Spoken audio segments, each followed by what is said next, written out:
ओम सहजात्म स्वरूप परम गुरु परम कृपाणु देव पूज्य पप्पा जी और सर्व ज्ञानियों का आशीर्वाद लेकर हम आज का सत्संग आरंभ करते हैं। जो भी सुने उसे बहुत ही गहराई से समझे, क्योंकि जो गहराई से समझेंगे उसके ऊपर चिंतन मनन होगा, और जो चिंतन मनन होगा वही हमारे अंदर में उतरेगा, यानी कि आत्मसात होगा। और जो आत्मसात होगा वही हमारे साथ आएगा। तो भाव ये सत्संग में हर समय यही करना है कि मैं, यानी कि आत्मा, ज्ञानी के बोध, परम कृपाणु देव के पप्पा जी और बाकी ज्ञानियों के बोध को ग्रहण कर रहा हूँ। मेरा आत्मा ग्रहण कर रहा है, बुद्धि नहीं। और जो ग्रहण होगा आत्मा से वो आत्मा पे अंकित होगा। अभी ये हमने पद सुना, बहु पुण्य केरा पूंजति शुभ देह मानव नो मरे। इतना सुंदर पद है, अद्भुत पद है कि हमारे को ये जो मनुष्य भव है, बहुत पुण्य का उपार्जन होने पे मिलता है। जैसे हम लोग फिक्स डिपॉजिट करते हैं, इन्वेस्टमेंट करते हैं, और वो इन्वेस्टमेंट मल्टीप्लाई होता जाता है, बढ़ता जाता है, और फिर वो जाके एक बड़ा अमाउंट होता है। तो जब भी पुण्य बढ़ते बढ़ते एक लेवल पे आता है, तब जाके हमें ये मनुष्य का भाव मिलता है। और जैसे हम सब जानते हैं, 84 लाख योनि में से एक योनि ही सिर्फ मनुष्य की है। तो बहुत ही रेयर है, एक तरीके से कहे तो।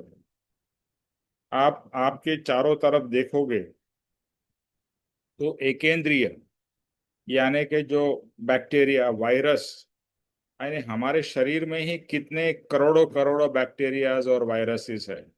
ये पूरे, आप जहां बैठे हो आपके कमरे में भी कितने एक एकेंद्रिय यानी कि स्पर्शेंद्रिय या सिंगल सेल वाले जो भी माइक्रो ऑर्गेनिज्म जिसे कहते हैं, वो कितने कितने हैं, हवा में, पानी में, हर जगह पे। तो ये जैसे अभी हम आगरा गए थे, तो हम भरतपुर बर्ड सेंचुरी में गए।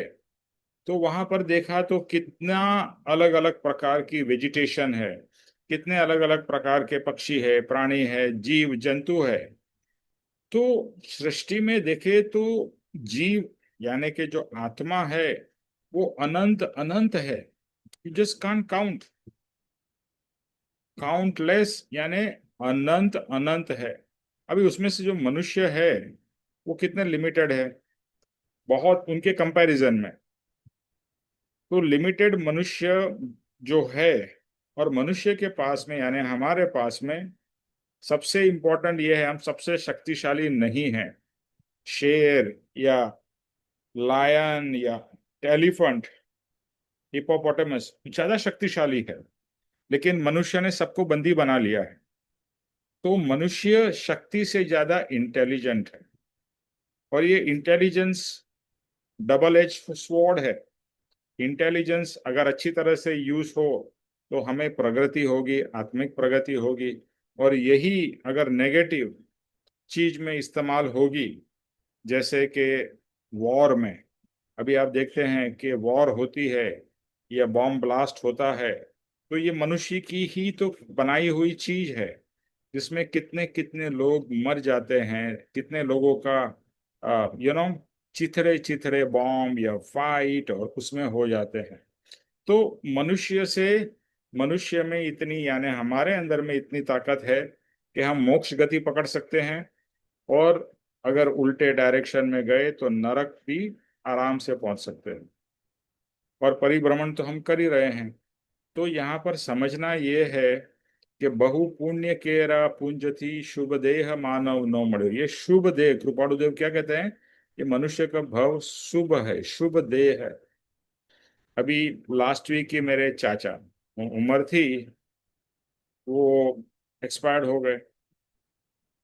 अभी बहुत सारे लोग, हमारे कुटुंब के, आपके कुटुंब के, दे हैव पास्ट अवे। और एक दिन हमारा भी नंबर आ जाएगा, इजंट इट? तो हम भी इससे बचने वाले तो है नहीं, क्योंकि अगर ये शरीर का जन्म है तो शरीर की मृत्यु है। लेकिन जो समय है उसका सदुपयोग करना, ये हमारे हाथ में है। और मैं यही कहूंगा कि जो लोग रेगुलर सत्संग अटेंड कर रहे हैं, उनकी रुचि है, उनको कुछ इस मनुष्य भव का कल्याण करना है। क्योंकि समय एक ऐसी चीज है, आप उसको उपयोग नहीं करोगे वो तो बह जाएगा, पानी के जैसा। अगर आप पानी, बारिश होती है तो बारिश का पानी सब जगह बह जाता है। लेकिन उसको अगर बंद कर दिया जाए, तालाब बना दिया जाए, डैम बना दिया जाए, तो उसको उपयोग कर सकते हैं। तो समय भी ऐसा ही है, समय का सदुपयोग करना या समय वेस्ट कर देना। और आजकल तो वेस्ट करने के लिए बहुत सारे साधन हैं, टीवी है, फोन है, व्हाट्सएप है, अलग अलग चीजें हैं। तो ये नहीं देखने की बात ही नहीं हो रही है, मैं भी देखता हूँ। लेकिन हमारे को एक थोड़ा नियम हमारे अंदर में लाना पड़ेगा, कि पापा जी जैसे कहते हैं कि भाई एटलीस्ट पर डे 2 आवर्स। लेकिन मैं श्योर कह सकता हूँ कि बहुत कम लोग ये 2 घंटा क्या 1 घंटे का भी वांचन या चिंतन मनन नहीं करते होंगे, शायद आधा घंटा भी नहीं करते होंगे। तो सुबह का, प्रातः काल का जो समय है अति उत्तम समय है। थोड़ा शांत होके, थोड़ा फ्रेश होके, आराम से आप, बिकॉज एक बार आप रूटीन में लग जाओगे फिर तो आपका चक्र फिर से चालू हो जाएगा। लेकिन उसके पहले का जो समय है, प्रातः काल का समय, अभी ब्रह्म मुहूर्त में तो कोई आजकल 4 बजे कोई नहीं उठता है, क्योंकि रोज लोग सोते ही 11-12 बजे हैं। तो 4 बजे कहाँ से उठेंगे? बट एक मुझे बात अच्छी लगी ओशो की। ओशो ने कहा कि जब भी उठे तभी सवेरा, यानी जब भी आप उठ गए वो ब्रह्म मुहूर्त है। ये ना, ऐसा नहीं सोचना है कि 4 बजे नहीं उठ पाए तो ब्रह्म मुहूर्त नहीं है। आपने अपने आप को ब्रह्म बना दिया, यानी कि ध्यान में चले गए तो आप ब्रह्म मुहूर्त में है ना? तो वो तो कभी भी कर सकते हैं।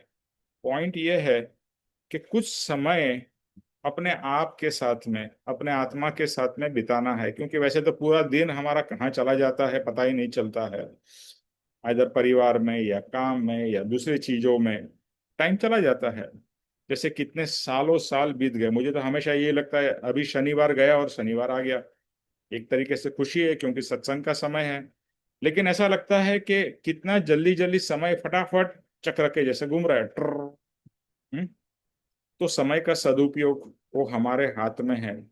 और अगर जब तक हम एक सॉर्ट ऑफ नियम नहीं बनाएंगे कि सुबह उठ के, जैसे मेरी मदर है, उनका नियम है कि सुबह उठ के स्नान करके फिर नित्य क्रम, जो अभी हम नित्य क्रम करते हैं, वो नित्य क्रम करने के बाद ही वो ब्रेकफास्ट करती है। तो एक नियम बना लिया, कुछ भी हो जाए चाहे, जब तक नित्य क्रम पूरा नहीं होता है तब तक वो ब्रेकफास्ट नहीं करती है।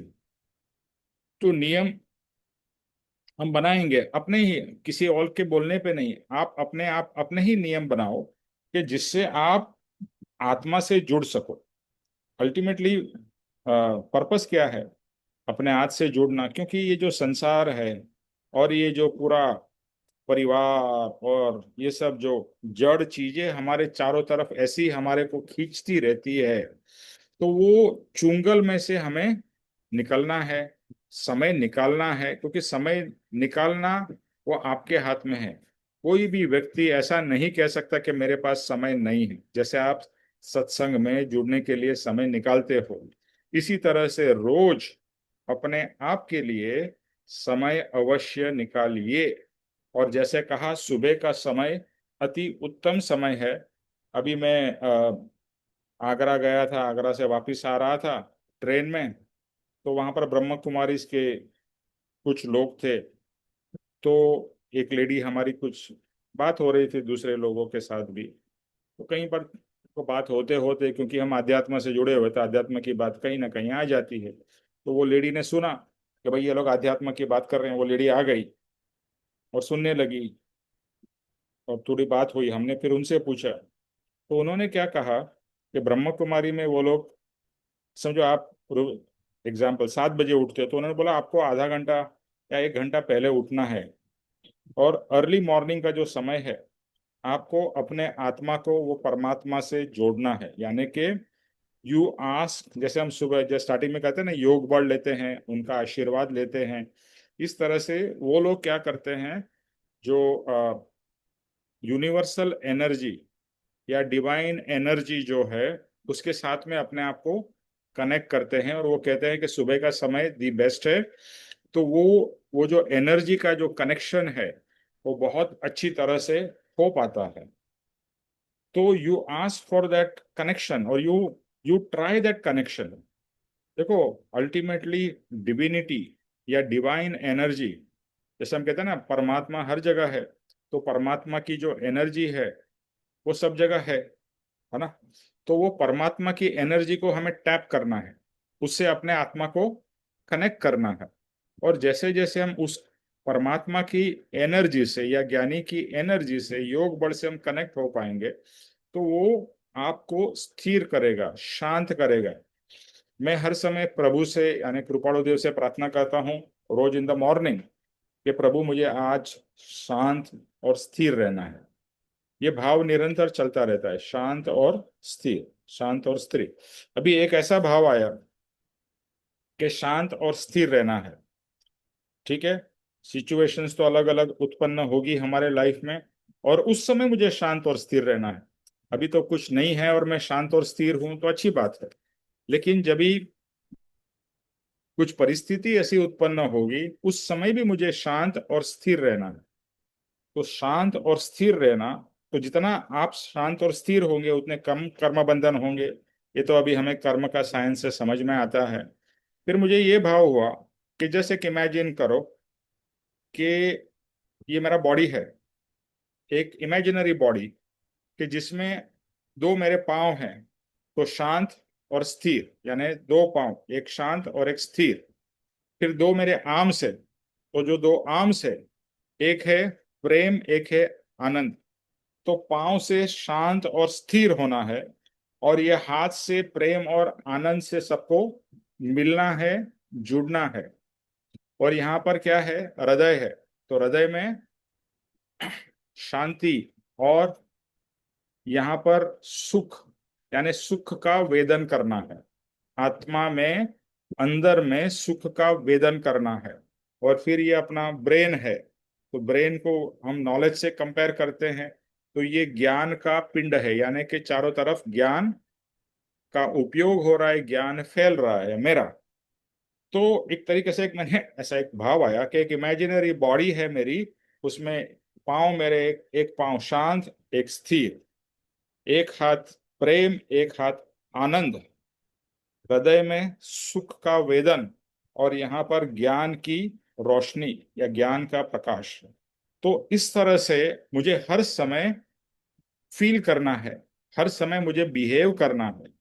यानी चारों पांचों छह चीज, शांति, स्थिरता, प्रेम, आनंद, सुख और ज्ञान, इस सबका एक, इस आत्मिक शरीर में, आत्मा का शरीर नहीं है, बट एक आत्मिक शरीर का एक इमेजिनेशन करके ऐसा मुझे भाव हुआ कि मुझे इस तरह से रहना है, शांति और स्थिरता से अपने आप को बैलेंस करना है, प्रेम और आनंद से सबको मिलना है, सबसे कनेक्ट करना है, और हृदय में सुख का वेदन मेरे को भी हो और सामने वाले को भी हो। मुझे, यानी देखो एक क्या है ना, ये आत्मा में पावर है। आपके जैसे वाइब्रेशंस होंगे वो सामने वाले को पहुंचते हैं। आपके अंदर में अच्छे वाइब्रेशंस है तो सामने वाले को भी अच्छे वाइब्रेशंस पहुंचते हैं। एंड वाइस वर्सा, आपके अंदर में द्वेष है, तो सामने वाले को भी द्वेष का फीलिंग आएगा ही।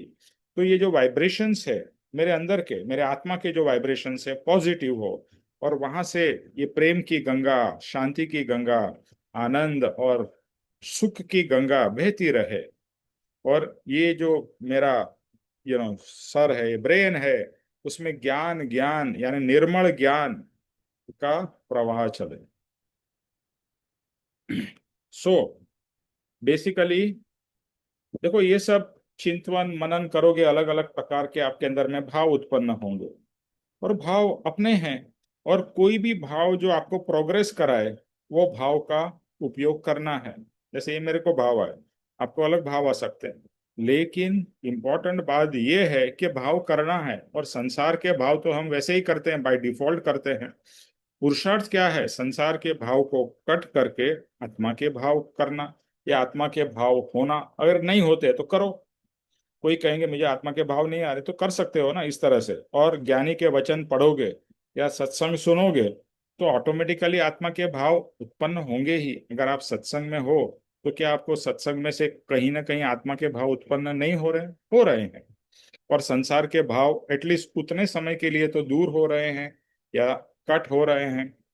तो जितना हो सके अपने आप को आत्मा और परमात्मा से जोड़ने की कोशिश करते ही रहना है, करते ही रहना है।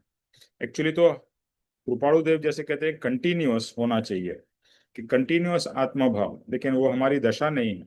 लेकिन जितना समय हो, समय निकाल के, जैसे ही आप फ्री हो गए, आराम से ध्यान में बैठ जाओ। मैं आत्मा हूँ, शरीर नहीं हूँ। मैं शुद्ध बुद्ध चैतन्य घन, स्वयं ज्योति सुख धाम, ऐसा आत्मा हूँ। मेरे अंदर ही परमात्मा है। वही परमात्मा का स्वरूप मुझे प्रकट करना, यानी इस तरह से जो भी भाव, जो भी मंत्र उच्चारण आप कर सको, बट उपयोग पूर्वक। हम्म शब्द से आप सिर्फ करोगे, बोल जाओगे पोपट के जैसे, और आपके मन इधर उधर भटक रहा है, तो कोई फायदा नहीं। भले थोड़ा समय के लिए करो, बट अटेंशन के साथ, डिवोशन के साथ। ओके। तो अभी हम आते हैं अपने आज के शिक्षा पाठ नंबर 21 पे। तो सतीश जी, जी sir. Start with you. Okay. Okay sir. शिक्षा पाठ 21, 12 भावना। वैराग्य की और ऐसे आत्महित हितैषी विषयों की सुदृढ़ता के लिए तत्वज्ञानी 12 भावनाओं का चिंतन करने को कहते हैं। पहली भावना, शरीर, वैभव, लक्ष्मी, कुटुंब, परिवार आदि सर्व विनाशी है। जीव का मूल धर्म अविनाशी है। ऐसा चिंतन मनन करना, यह पहली भावना है। दूसरी भावना, संसार में मरण मरण के समय जीव को शरण देने वाला कोई नहीं है। मात्र एक शुभ धर्म की ही शरण सत्य है। ऐसा चिंतन करना वह दूसरी शरण भावना है। तीसरी भावना, इस आत्मा ने संसार समुद्र में पर्यटन करते करते सर्व भाव किए हैं। इस संसार की बेड़ी से मैं कब छूटूंगा? यह संसार मेरा नहीं है, मैं मोक्षमय हूँ। ऐसा चिंतन करना, यह तीसरी संसार भावना है। ओके, बस इतना ही। हाँ जी सर, ये पिछले हम ये बता रहे हैं कि आत्मा जो है भावात्मक पदार्थ है। जैसे हम भाव करेंगे वैसे ही कर्म बंधन होंगे। अच्छे भाव करेंगे तो अच्छे कर्म बंधन होंगे, और नेगेटिव भाव करेंगे तो नेगेटिव कर्म बंधन होंगे। तो हमको हमारा और आत्मा का जो मूल धर्म है, आत्मा का मूल धर्म चेतन है, शांति है। आत्मा के तो वो ये कह रहे हैं कि ये जो संसार है नश्वर है। शरीर अमर अजर अविनाशी है।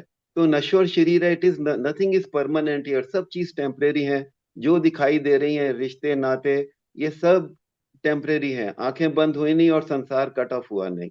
भले शरीर है, भैभव भैभव लक्ष्मी, ये लक्ष्मी है हमारे पास, जायदाद, दौलत, बिजनेस, कुटुंब, रिश्तेदारी, ये सब टेम्परेरी चीजें हैं। और इन टेम्परेरी चीजों से हमको अपना संसार के भाव को छोड़ना चाहिए।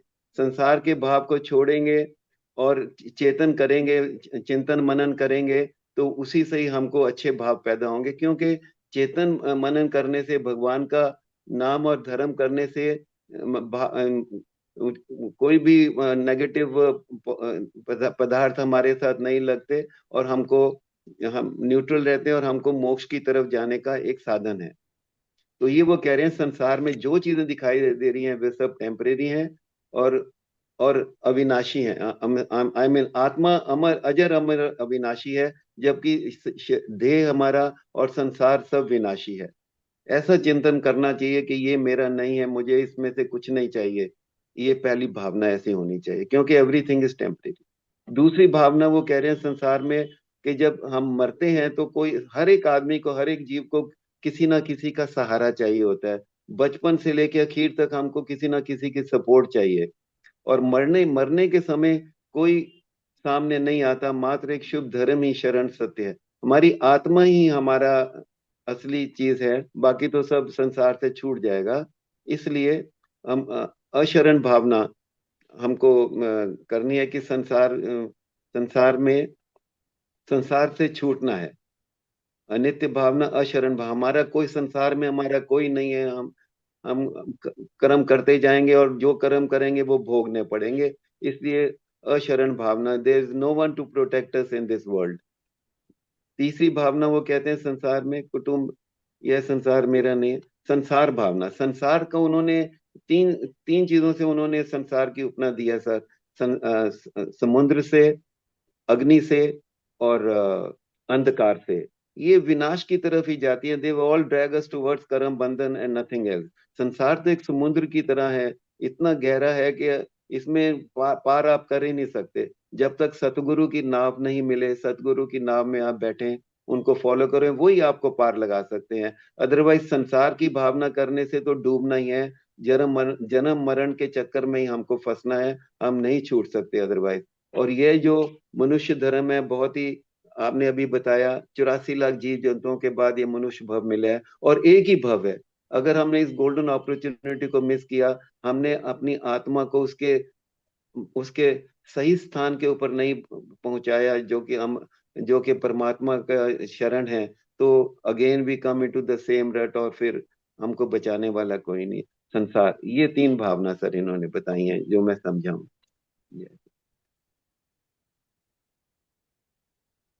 12 भावना, ये हमने भावना बोध में भी 12 भावना की थी। आ, यहाँ पर ब्रीफ में है, लेकिन ये भावनाएं जो है, जैसे कहा ना, आत्मा क्या है? भावात्मक पदार्थ है। आत्मा सिर्फ भाव करता है, ज्ञान करता है, भाव करता है, सब एक ही है। तो भाव करता है, भावात्मक पदार्थ है। तो अब तक हम लोग ज्यादा, आप जस्ट एक एनालाइज करो, रात को समय, सोते समय एक एनालाइज करो कि सुबह से लेकर रात तक मैंने क्या भाव किए। 80%, 90%, चाहे 90 से भी ज्यादा संसार के ही भाव हुए होंगे। Do you all agree? Right? क्योंकि संसार में डूबे हो, संसार दिख रहा है, संसार के लोग हैं, संसार की चीजें हैं। तो हमारे अंदर कंटिन्यूअसली संसार संसार संसार, यानी बाहर भी संसार है, अंदर भी संसार है। मतलब सिर्फ बाहर संसार नहीं, अंदर पूरा संसार घुस गया है। हम संसार में ऐसे डूब गए हैं।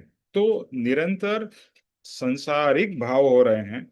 संसारिक भाव होने से संसारिक कर्म बंधन हो रहे हैं, और संसारिक कर्म बंधन को वापिस कर्म बांधे, भुगते जाओ। तो जो किया वही भुगतो, यानी संसार भाव किया तो संसार मिला। और हम रोते हैं, अरे मेरे को ये प्रॉब्लम हुआ, मेरे को वो प्रॉब्लम हुआ, मेरे को ऐसा हो रहा है, वैसा हो रहा है। भाई तूने ही तो मांगा। तेरे को इस संसार से बहुत प्रेम था, और अभी भी है। और ज्ञानी ने संसार का स्वरूप देखा है, जो बाद में आएगा थर्ड में। तो हमें ज्ञानी अपने अनुभव से और अपने ज्ञान से हमें बता रहे हैं कि जागो। हम्म। वो गाना है ना, जागो सोने वालों। हम्म। तो ज्ञानी हमको जगा रहे हैं, जाग बेटा जाग। क्या कर रहा है? कुछ तो समझ। कि मनुष्य भव, जैसे बताया कृपाणु देव ने, ये एक एक है ना, पानबाई करके, बहुत ही महाज्ञानी एक लेडी गुजरात में हुई, जिसकी कविताएं बहुत फेमस हो गई। और वो जो लेडी थी ना, वो पढ़ी लिखी नहीं थी, जैसे कबीर जी थे, हाँ, नरसिंह मेहता थे, ये सब बहुत सारे लोग, जरूरी नहीं कि आपको अक्षर ज्ञान होना चाहिए, लेकिन वो पूर्व के ऐसा सब लेके आए थे कि इस जन्म में उनके अंदर से प्रवाह बहता ही गया। तो गंगा सती उनका नाम था, और उनकी जो, ऐसा कुछ लोग कहते हैं उनकी बहू या उनकी कोई दासी, जिसका नाम था पानबाई। तो उनको वो अपना ज्ञान बताते हैं, और उसमें एक बहुत ही सुंदर एक पद है, या तो दो तीन, बहुत सारे उनके नाम पे बहुत सारे हैं, बट दो तीन चीजें उनकी बहुत वेल नोन है, इट इज गुजराती उसमें, लेकिन समझने जैसी है कि बीज, उसका जो कविता है उसका लाइन ऐसा है, विजળી ના ઝબકારે મોતીરા परोवी लो पानबाई, पची भभुकतो अंधकार से। इसका मीनिंग है, बिजली का चमत्कार होगा। भाई बिजली का चमत्कार कितना सेकंड के लिए होता है, राइट? वो कहता है उतना जो बिजली का चमत्कार है, यानी लाइटनिंग होती है, उसमें तू मोती, जैसे अपन मोती की माला बनाते हैं, तो मोती के अंदर में छेद में तू मोती परो ले। वरना अगर तूने ये टाइम मिस कर दिया, फिर अंधकार है। पहले भी अंधकार था जब भी बिजली चमकती है, उसके पहले अभी लाइट समझो नहीं है, पहले अंधकार है, बिजली चमत्कार होगा, लाइटनिंग होगी, प्रकाश होगा, फिर से अंधकार, यानी पहले अंधकार, पीछे अंधकार, only this few seconds is light, lightning, lightning का समय। और वो पान बाई को कहते हैं कि उतने समय में तू मोती परोले, वरना वो तू मौका चूक गई, फिर से अंधकार है और तू मोती नहीं परो सकेगी। तो ये कितना सिंपल एग्जाम्पल देके वो ये बताना चाहते हैं कि ये मनुष्य भव भी ऐसा ही है, कहाँ फटक करके खत्म हो जाएगा आपको मालूम नहीं पड़ेगा। तो ये मनुष्य भव को उन्होंने कंपेयर किया है बिजली के चमत्कार से, क्योंकि पास्ट में आप मनुष्य समझो 84 लाख योनि में से पता नहीं कौन सी योनि में थे। उस समय ऐसी कोई समझ नहीं थी, ऐसी कोई सत्संग भी आपको मिला नहीं, और मिला भी होता तो आप कुछ नहीं कर पाते थे, क्योंकि जो भी कीड़े मकोड़े जानवर, उनकी ऐसी समझ शक्ति ही नहीं है। तो अभी ये मनुष्य भव में है, और आपने ये मौका चूक गया, जैसे अभी आया ना, बहु पुण्य केरा पुंज थी शुभदेय मानव, और तूने ये मिस कर दिया, यानी कि तूने मोती, अपना आत्मा का कल्याण नहीं किया, फिर तेरा चांद चला जाएगा, फिर कभी बिजली का चमत्कार होगा, फिर तू कभी कर पाएगी। तो हमारे को भी यही समझना है कि ये मनुष्य भव, हमको लगता है 50 साल, 80 साल, 100 साल का है, हमको तो बहुत समय है। अरे समय जा रहा है, ये जो चक्र है ना, समय एक इतनी ब्यूटीफुल चीज है, कॉन्स्टेंटली मूविंग। समय तेज भी नहीं दौड़ रहा है, स्लो भी नहीं चल रहा है, एक फिक्स्ड चाल चल रहा है समय। लेकिन वही समय आपको कभी स्लो लगता है, कभी फास्ट लगता है। हम्म। तो लेकिन अगर आज मैं देखता हूं, तो मुझे 61 साल हो गए, 61 years, and then I realise कि मेरे 61 ईयर्स कहाँ चले गए, I have no idea. 61 years हो गए, और अभी पता नहीं कितने हैं, पांच छह, एक है कि नहीं है, आई हैव नो आइडिया। तो कुछ समय बाकी है, और वो समय का भी मैंने सदुपयोग नहीं किया, तो फिर से अंधकार है। तो ये कहते हैं, बिजली के चमत्कार में मोती परोलो पानबाई, फिर अंधकार है। तो हमें ये समझना है। और दूसरा उनका एक बहुत फेमस पद है कि मेरू तो डगे रे डगे, पण जेना मन ना डगे। मेरू, इट्स एन, शास्त्र में कहा जाता है कि ऐसा एक बहुत बड़ा पर्वत है, जो हिमालय और बाकी सबसे भी ज्यादा विशाल है। तो इतना विशाल पर्वत, अभी आप just forget Meru, let's talk about Himalaya. क्या हिमालय पर्वत हलन डोलन करेगा? नहीं करेगा ना, वो इतना स्थिर है। तो कहते हैं कि अगर आपको प्रोग्रेस करना है, तो आपका मन कैसा होना चाहिए? तो कहते हैं कि मेरू पर्वत, या अभी हम हिमालय पर्वत ले ले, कि माउंट एवरेस्ट ले ले, माउंट एवरेस्ट हिल सकता है, लेकिन जिसका मन नहीं डगता है, मैंने मन चलित नहीं होता है, वही सच्चा शिष्य है। तो हमारा मन कैसा होना चाहिए? Strong, focused. लेकिन मन बार बार चलित होता है, इधर से इधर, इधर से इधर, मन फोकस नहीं रह पाता है। मन चलित होता रहता है। और इसके लिए सभी लोगों ने मन की कंपैरिजन बंदर से की, यहाँ से वहां, वहां से यहाँ। लेकिन ज्ञानी का जो मन है फोकस रहता है। अभी परम कृपाणु देव का मन, मतलब वो तो पप्पा जी का मन, ये ज्ञानी की ऐसी दशा होती है कि वो मन को कंट्रोल करते हैं। बाकी हमारी जैसी दशा है उसमें मन हमें कंट्रोल कर रहा है। हर समय मन में जो विचार आता है वैसे हमारे भाव होते हैं, वैसी हमारी क्रिया होती है। और ज्ञानी अदर अदर वे राउंड है। वो जैसा चाहे वैसा मन को कंट्रोल करते हैं, वो जैसा चाहे वैसा मन विचार करता है। इतना उनकी आत्मा की दशा उच्च हो चुकी है। आज एक जस्ट समझ लीजिए, शरीर, मन और आत्मा, तीन चीज। अगर आपने योगा किया है तो योगा को क्या कहा जाता है मालूम है? कि unison of body, mind and soul. शरीर, मन और आत्मा। अभी देखो हमारे पास में तीन ही चीज है ना, शरीर है, एक मन है दूसरा, और तीसरा आत्मा है। अभी शरीर को तो हम अच्छी तरह जानते हैं, मन को जानते हैं, लेकिन मन के बारे में ज्यादा पता नहीं है, क्योंकि मन बहुत ही सूक्ष्म है। और उससे सूक्ष्म है आत्मा। और आज के दिन में मन हमारे आत्मा पे हावी है, हमारे शरीर पे हावी है। तो मन जैसा नचाता है वैसा हम लोग एक्टिविटी करते हैं। और मन क्यों नाचता है? हमारे पूर्व कर्म के हिसाब से। तो अभी हमारे को ये रियलाइज करना है कि मन को किस तरह से हम अपने डायरेक्शन में रख सके। मन इधर उधर भागेगा।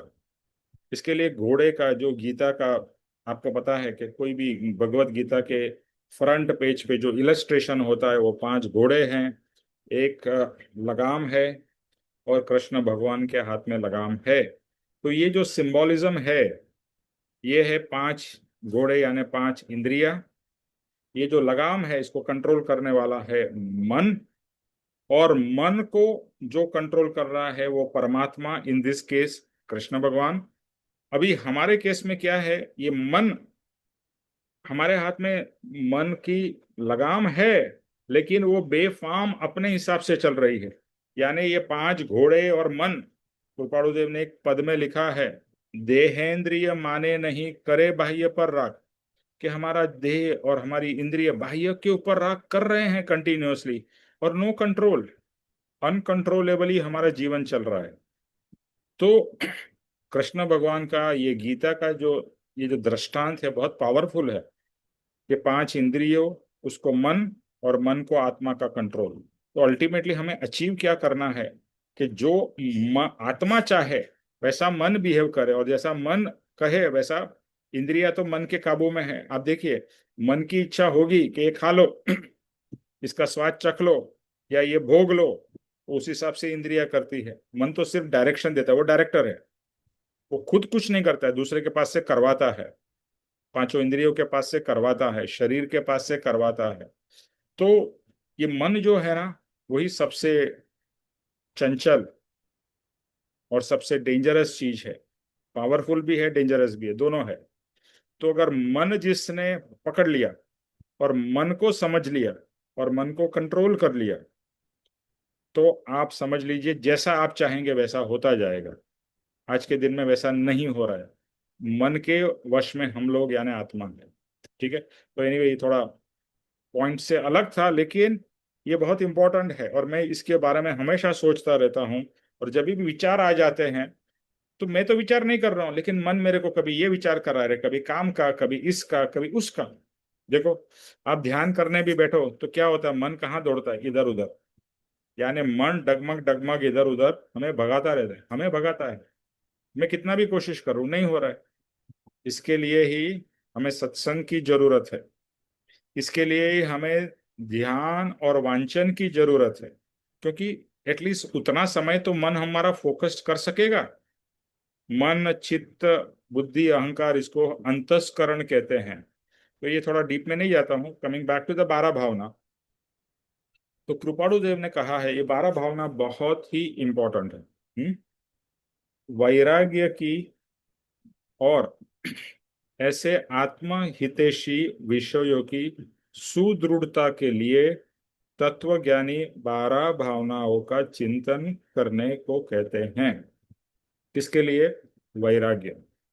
अच्छा, अभी हमने लास्ट टाइम भी किया था कि वैराग्य जो है वो हमारे लिए एक एसेट है, कि अगर अटैचमेंट है तो वो दुख का कारण है, राइट। हमने लास्ट टाइम, आपको याद होगा, तो एक पद था परम कृपाणुदेव का ही, कि सुख की सहेली है उदासीनता। में एक शब्द उसमें जो कृपाणुदेव ने लिखा है मैं भूल गया था। सुख की सहेली है अकेली उदासीनता, वो एक अकेली शब्द मैं खुद ही भूल गया। तो कृपाणुदेव क्या कहते हैं? उदासीनता is a higher version of वैराग्य। हम उदासीनता को वैराग्य समझे तो भी चलेगा। तो क्या कहते हैं? सुख की सहेली कौन है? वैराग्य। अकेली, अकेला वैराग्य या उदासीनता ही आपके सुख का कारण है। एंड वाइसे वर्सा, आपके दुख का कारण क्या है? अटैचमेंट, यानी कि राग और द्वेष। और कोई दुख का कारण नहीं है।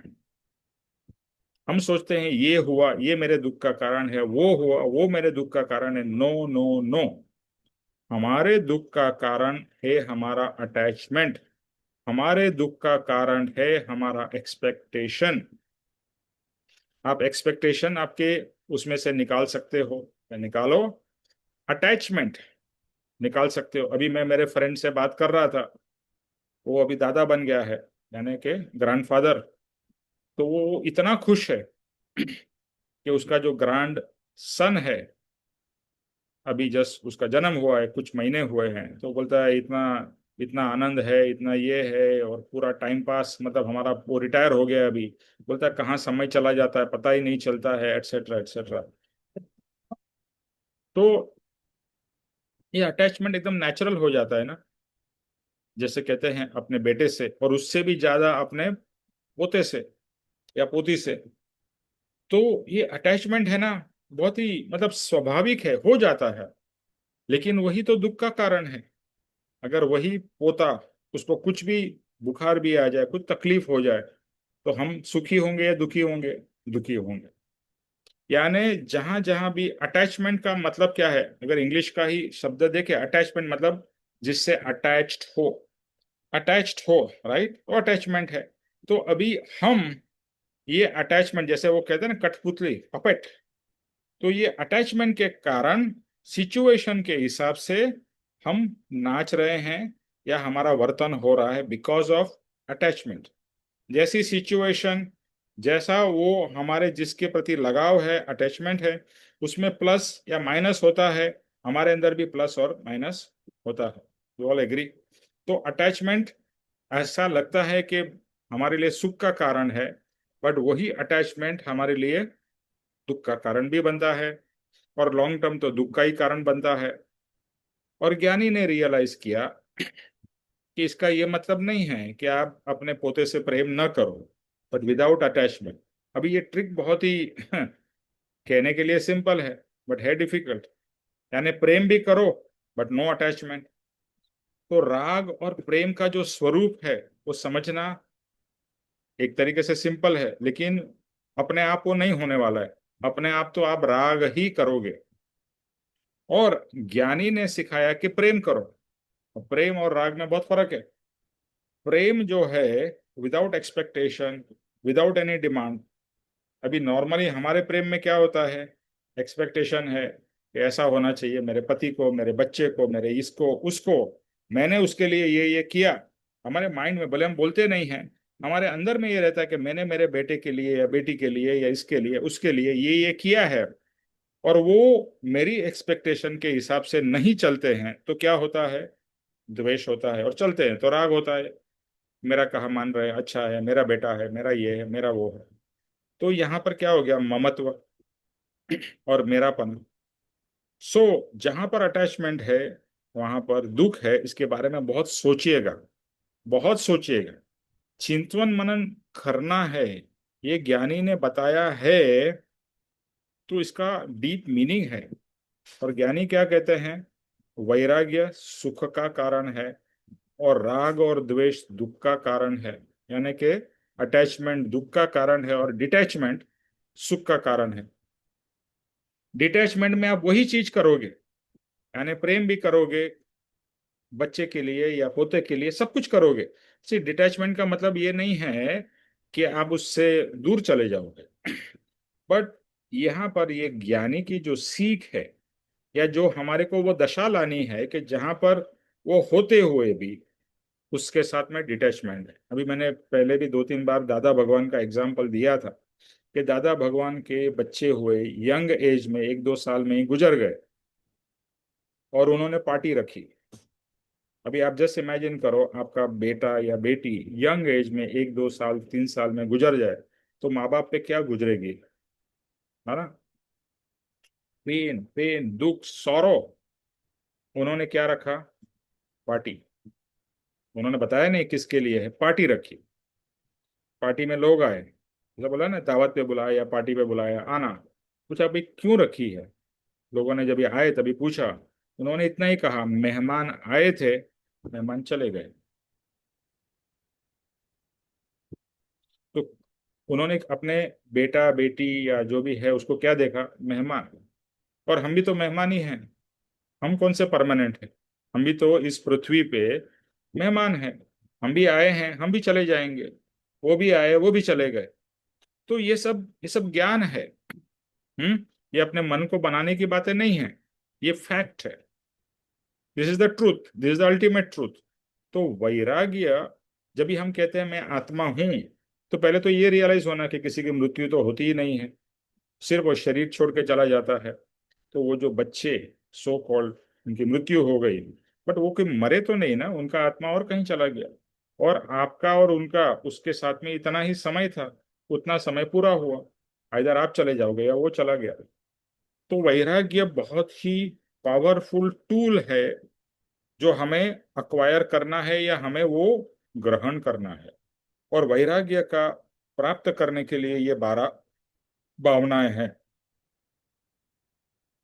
Very very important. यहाँ क्या कहा कृपाणु देव ने, वैराग्य की और ऐसे आत्मा हितेशी, यानी आत्मा की हित के लिए विषयों की सुदृढ़ता, यानी आपके अंदर में इसकी दृढ़ता हो, इसके लिए तत्व ज्ञानियों ने 12 भावनाओं का चिंतन करने को कहा है। सिर्फ सुन लोगे, हाँ अनित्य भावना, अशरण भावना, संसार भावना, वो तो अनंत बार सुन लिया हमने, बहुत बार सुन लिया, बट उस पे हमने कभी गहराई से विचार किया नहीं। यानी कि ये रियलाइजेशन, जब भी हम कहते हैं realisation, what is realisation, realisation means you really feel it, आपको लगे कि ये अनित्य है। तो अनित्य भावना हमारे आई, लेकिन हमने शब्द से बोला अनित्य और हम सोचते हैं नित्य, है ना। Let's see what this said. शरीर, वैभव, देखो एक एक शब्द को पकड़ना है। शरीर, वैभव, लक्ष्मी, कुटुंब, परिवार आदि सर्व विनाशी है। ओके। जीव का मूल धर्म अविनाशी है, ऐसा चिंतन करना यह पहली अनित्य भावना है। अनित्य, राइट। नित्य और अनित्य। तो नित्य क्या है, जो है फॉरएवर है। तो ये सब जो हमारे पास में है, शरीर, क्या ये नित्य है। सोचिए, आई मीन सोचना है, सिर्फ हाँ ना ऐसा पटापट नहीं। यस, मेरा शरीर पहले था, अभी कैसा हो गया, बूढ़ा हो रहा है, अभी ये हो रहा है, ये हो रहा है, एक दिन में भी चला जाऊंगा। मेरे चाचा चले गए, मेरे मामा चले गए, मेरे पिता चले गए, मेरे ये चले गए, तो क्या मैं नहीं जाऊंगा, जाऊंगा। तो शरीर क्या है, अनित्य है। वैभव, अभी वैभव शेयर मार्केट के जैसे ऊपर नीचे होता रहता है, कभी पैसा होगा, कभी पैसा नहीं होगा, कभी कंगाल भी हो जाएंगे, कभी करोड़पति भी हो जाएंगे, है ना। बहुत सारे लोगों को देखा है। अभी हमने मुकेश अंबानी और अनिल अंबानी को देखा कि भैया एक बहुत ऊपर हो गया, एक एकदम नीचे आ गया, जमीन पे आ गया। और फॉरगेट मुकेश, और ये हमारे खुद के जीवन में भी हमने उतार चढ़ाव सब देखे ही हैं। तो ये भी क्या है, अनित्य है। और एक ना एक दिन जब भी आप जाओगे, तो इस सब को छोड़ के ही जाना पड़ेगा। इधर लक्ष्मी आपको छोड़ के जाएगी, आप लक्ष्मी को छोड़ के जाओगे, सिंपल सी बात है। फिर तीसरा क्या है, वैभव लक्ष्मी। ओके, वैभव लक्ष्मी सिमिलर चीज, लक्ष्मी से वैभव आता है। ओके, शानो शौकत आती है। कुटुंब, अभी कुटुंब के लोग, आप जितने 50 साल पहले आपके कुटुंब में जितने लोग थे, क्या उतने ही लोग हैं अभी, नहीं, कुछ कम हो गए, कुछ ऐड हो गए। फिर से कुछ जाएंगे कुछ आएंगे। यहाँ ऐसी रीत है, एक आवत है एक जावत है।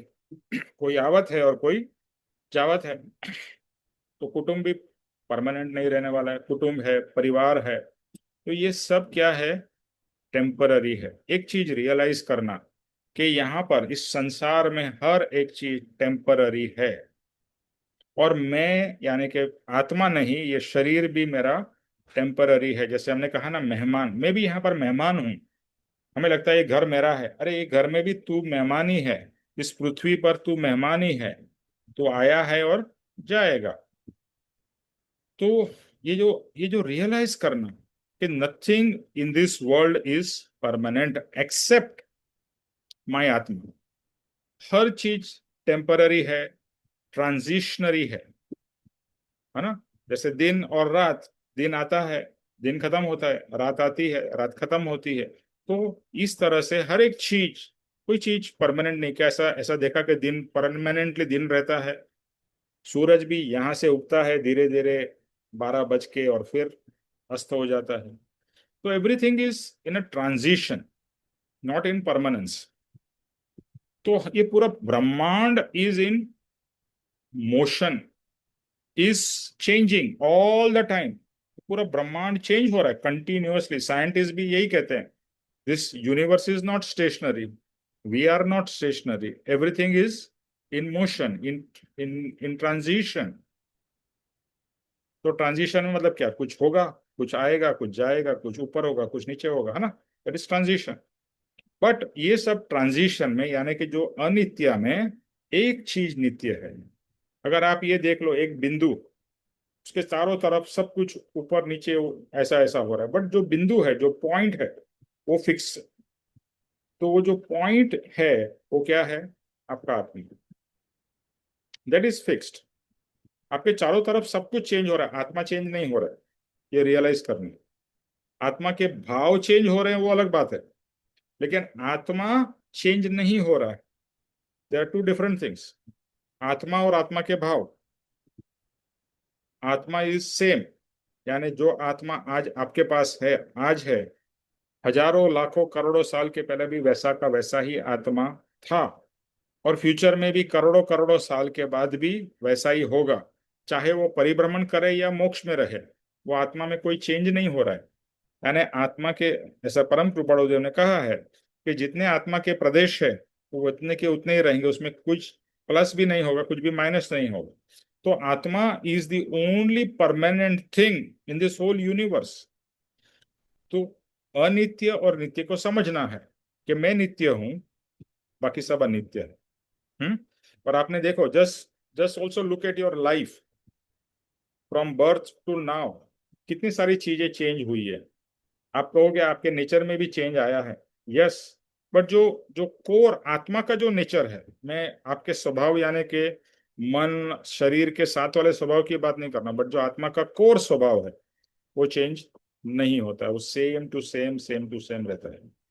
दूसरी बात, जो ट्रांजिशन की बात करते हैं, तो क्रोध, तो क्रोध, कैन यू कंटिन्यूअसली डू क्रोध? नहीं। आप कोई भी चीज, माया, मान, ये जो विकार है, ये कंटिन्यूअस नहीं हो सकते हैं। इस लाइक अ रोग, रोग आता है, रोग जाता है। इसी तरह से ये भी आत्मा के रोग है, वो कंटिन्यूअस नहीं रहते हैं।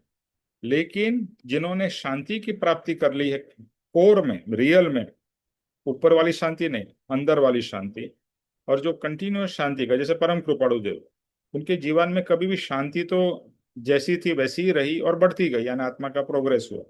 तो जो कोर है, आत्मा का कोर में क्या है, शांति, प्रेम, आनंद, ये गुण हमारे अंदर है। अनफॉर्चुनेटली हम वो गुण को छोड़ के बाकी जगह पे भ्रम में घूम रहे हैं, यानी कि भ्रमित हो रहे हैं। तो ज्ञानी ने कहा वो सबसे छोड़ो, अनित्य चीजों को छोड़ो। अनित्य पे आज तक तुमने पूरा जीवन बर्बाद कर दिया, अभी नित्य के ऊपर सोचो, यानी आत्मा के ऊपर सोचो। इसके लिए अगर जिसके पास में वचनामृत है, वचनामृत में ऊपर में लिखा है, जिसने आत्मा जाना उसने सब जाना। तो अब तक हमने बाकी सब जाना, आत्मा को नहीं जाना। और ज्ञानी कहते हैं तू नित्य है और तू अपने आप को पहचान। तो अनित्य चीजों में क्यों पड़ा हुआ है? क्योंकि वो अनित्य है, वो टेम्पररी है, वो जाने वाली है, फिर कुछ और चीज आएगी, फिर जाएगी। तो डोंट गेट इन्वॉल्व और सक्ट इनटू दैट अनित्यता। ठीक है, ये इसका मॉरल है। तो क्या कहते हैं, जीव का मूल धर्म यानी कि आत्मा अविनाशी है, ऐसा चिंतन करना, वह है अनित्य भावना। यानी कि हमारे चारों तरफ जो भी चीजें हैं वो क्या है, अनित्य, सिर्फ मैं नित्य हूं। तो focus from outside to inside, outside is अनित्य, इनसाइड इज नित्य। ओके। नंबर 2, संसार में मरण के समय जीव को शरण देने वाला कोई नहीं है, मात्र एक शुभ धर्म की ही शरण सत्य है, ऐसा चिंतन करना, ये दूसरी अशरण भावना। अभी शरण, हम सबको शरण की जरूरत है, राइट? अभी हम घर में बैठे हैं, वो भी एक शरण है ना? हमारा परिवार है, उसका भी शरण है। फिर हमारी मिलिट्री का सिक्योरिटी और बाकी सब चीजों का, पुलिस का, हमारे पास में सिक्योरिटी है। भले पुलिस का आजकल वो बात छोड़ देते हैं, बट किसी न किसी की हमको शरण है, ऐसा हमको लगता है। लेकिन वो सब शरण भी कैसी है, टेम्पररी है। और वो जब भी मृत्यु या कभी रोग, देखो अगर आपको कोई रोग होता है तो आप दवा लेते हो, थोड़ा कम भी हो सकता है। बट अगर कोई ऐसी भारी बीमारी आ जाती है तो वो भारी बीमारी आपको सहन करनी ही पड़ती है, और वो बीमारी के समय कोई भी आपकी बीमारी ले नहीं सकता। अगर आप बोलो कि चलो भैया, जैसे आप पैसा किसी को दे देते हो ना, चलो भैया तू मेरा पैसा तू ले ले, या मेरा ये चीज तू कर दे, तो ऐसा यहाँ पर पॉसिबल नहीं है कि भाई मेरी जो बीमारी है तू ले ले, मेरे को जो सहन करना है तू सहन कर ले। Is it possible? नहीं। और मृत्यु, मेरी मृत्यु होने वाली, भाई मेरी नहीं तेरी हो जाए, इज इट पॉसिबल? नहीं। तो अशरण भावना यानी कि हमको लगता है कि मेरे को इसका शरण है, इसका शरण है, बट वो शरण भी टेम्पररी है, और रियल में वो शरण शरण नहीं रहता है। तो रियल शरण क्या है? रियल शरण है धर्म का। यहाँ धर्म का मतलब है आत्मधर्म या सत धर्म। सत धर्म मिलेगा उसको शरण है। अगर आप आत्मधर्म में स्थित होते हो तो हर एक परिस्थिति में you are stable and balanced, और आपको चिंता नहीं होती है। जब भी आपके पास में शरण नहीं रहेगा तो आपको चिंता होगी ना। जैसे आप जंगल में घूम गए तो आपको क्या होगा, चिंता होगी कि नहीं? अरे रात को मैं कहाँ जाऊंगा, कोई जानवर मार डालेगा, कोई ये हो जाएगा, वो हो जाएगा। तो यू आर वरीड, क्योंकि शरण नहीं है। आपके घर में आपको लगता है कि एटलीस्ट सिक्योरिटी तो है, मतलब यू फील दैट सेफ्टी। तो हमें लगता है कि सेफ्टी है या शरण है, बट ये शरण भी कुछ समय के लिए है। बट रियल में जब ये रोग आता है या तकलीफ आती है, हमारे जीवन में जो तकलीफ आती है उसको कौन भुगतता है? हमें ही भुगतना पड़ता है ना। भले बाकी लोग हमको हेल्प कर सकते हैं, बट हमारी जो, हमें जो भोगना है वो तो हमें ही भोगना पड़ेगा। वो पीड़ा हो, जो तकलीफ हो, और जैसे मृत्यु है। लेकिन अगर ये समय में आपके पास में सदगुरु हो, सतधर्म हो, तो आपको बहुत सेफ्टी फील होगी। आपको लगेगा अरे चिंता की कोई बात नहीं है, मेरे पास में मेरे सदगुरु है, मेरा सत धर्म है। यानी सदगुरु और सत धर्म आपकी पीड़ा नहीं ले लेंगे, लेकिन आपको एक सुकून जरूर मिलेगा, आपको एक स्टेबिलिटी मिलेगी, आपको एक क्या बोलते हैं, अश्योरेंस मिलेगा कि I am okay, I am safe. How you are safe? Not from the रोग, बट आई एम आत्मा, तो मैं सेफ हूँ, मुझे कुछ नहीं होने वाला है, तो शरीर को होगा। तो ये सब रियलाइजेशन सदगुरु हमें कराता है, सत धर्म कराता है कि तू क्या है, तू धर्म को समझ, यानी सच्चे धर्म को, आत्म धर्म को समझ। सदगुरु जो होते हैं वो हमें बोलते हैं don't worry, I am there with you. जैसे हमने लास्ट टाइम भी बात की थी कि तू घबरू न कर, मियाँ है। यानी सदगुरु क्या कहते हैं, मैं हूं तेरे साथ में, तू घबरा मत। तो वो अगर ऐसा कोई व्यक्ति हमें मिल जाए तो हमें कितना कितना अच्छा लगता है। Oh, I should not be worried, somebody is there to back me up, कोई मेरी संभाल ले लेगा। तो सदगुरु, यहाँ पर सत धर्म की बात की है, लेकिन हमें तो दो चीज के बारे में सोचना है, सदगुरु और सत धर्म, क्योंकि वही हमारे लिए सच्चा शरण है। और बाकी जो भी शरण है, जो हमें लगता है शरण, ये हमारा घर, ये पुलिस, ये या इवन डॉक्टर्स, हमें लगता है कि अरे कुछ नहीं, आजकल तो मॉडर्न मेडिसिन है। लेकिन मॉडर्न मेडिसिन होते हुए भी कोविड हुआ और कितने ही लोग मर गए। किसी को शरण मिला? कोई वो मृत्यु से बच पाया कोविड से? नहीं। बड़े से बड़े डॉक्टर डॉक्टर खुद ही मर गए। सो तो शरण, अभी आपने सुना होगा सिकंदर, सिकंदर जब ये मर गया तो सिकंदर ने कहा था कि जो मेरी बॉडी है वो लेके डॉक्टर जाएंगे जो उनको दफनाने के लिए। डॉक्टर क्यों लेके जाएंगे? डॉक्टर मतलब उस समय के जो हकीम या जो भी थे, क्योंकि वह ये प्रूव करना चाहते थे कि बेस्ट, उनके पास में तो सबसे बेस्ट से बेस्ट था, फिर भी मेरी मृत्यु हुई, यानी मेरे पास में बेस्ट हकीम होते हुए भी मैं अमर नहीं हो सका, मेरी भी मृत्यु हुई। हम्म। दूसरा, सिकंदर चाहता था कि इस पूरे यूनिवर्स को, यानी यूनिवर्स फॉरगेट, अर्थ को, ये पृथ्वी को पूरा कॉन्कर कर सके, लेकिन वो नहीं कर पाया।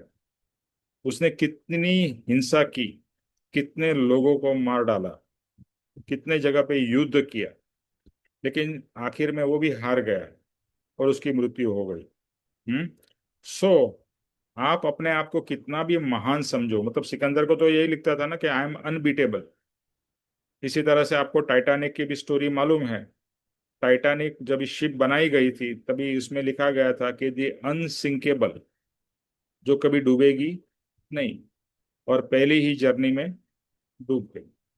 तो कभी भी अपने आप पे अहंकार मत करना कि मैं तो बहुत ऐसा हूं, मेरे को कुछ नहीं होगा, मैं ये हूं, मेरा यहाँ पर जैसे हम कहते हैं ना, मेरा मेरे पिताजी प्राइम मिनिस्टर है या मेरे पिताजी मिनिस्टर है, ये मेरे सो एंड सो है, मेरा तुम कुछ नहीं बिगाड़ सकते हो।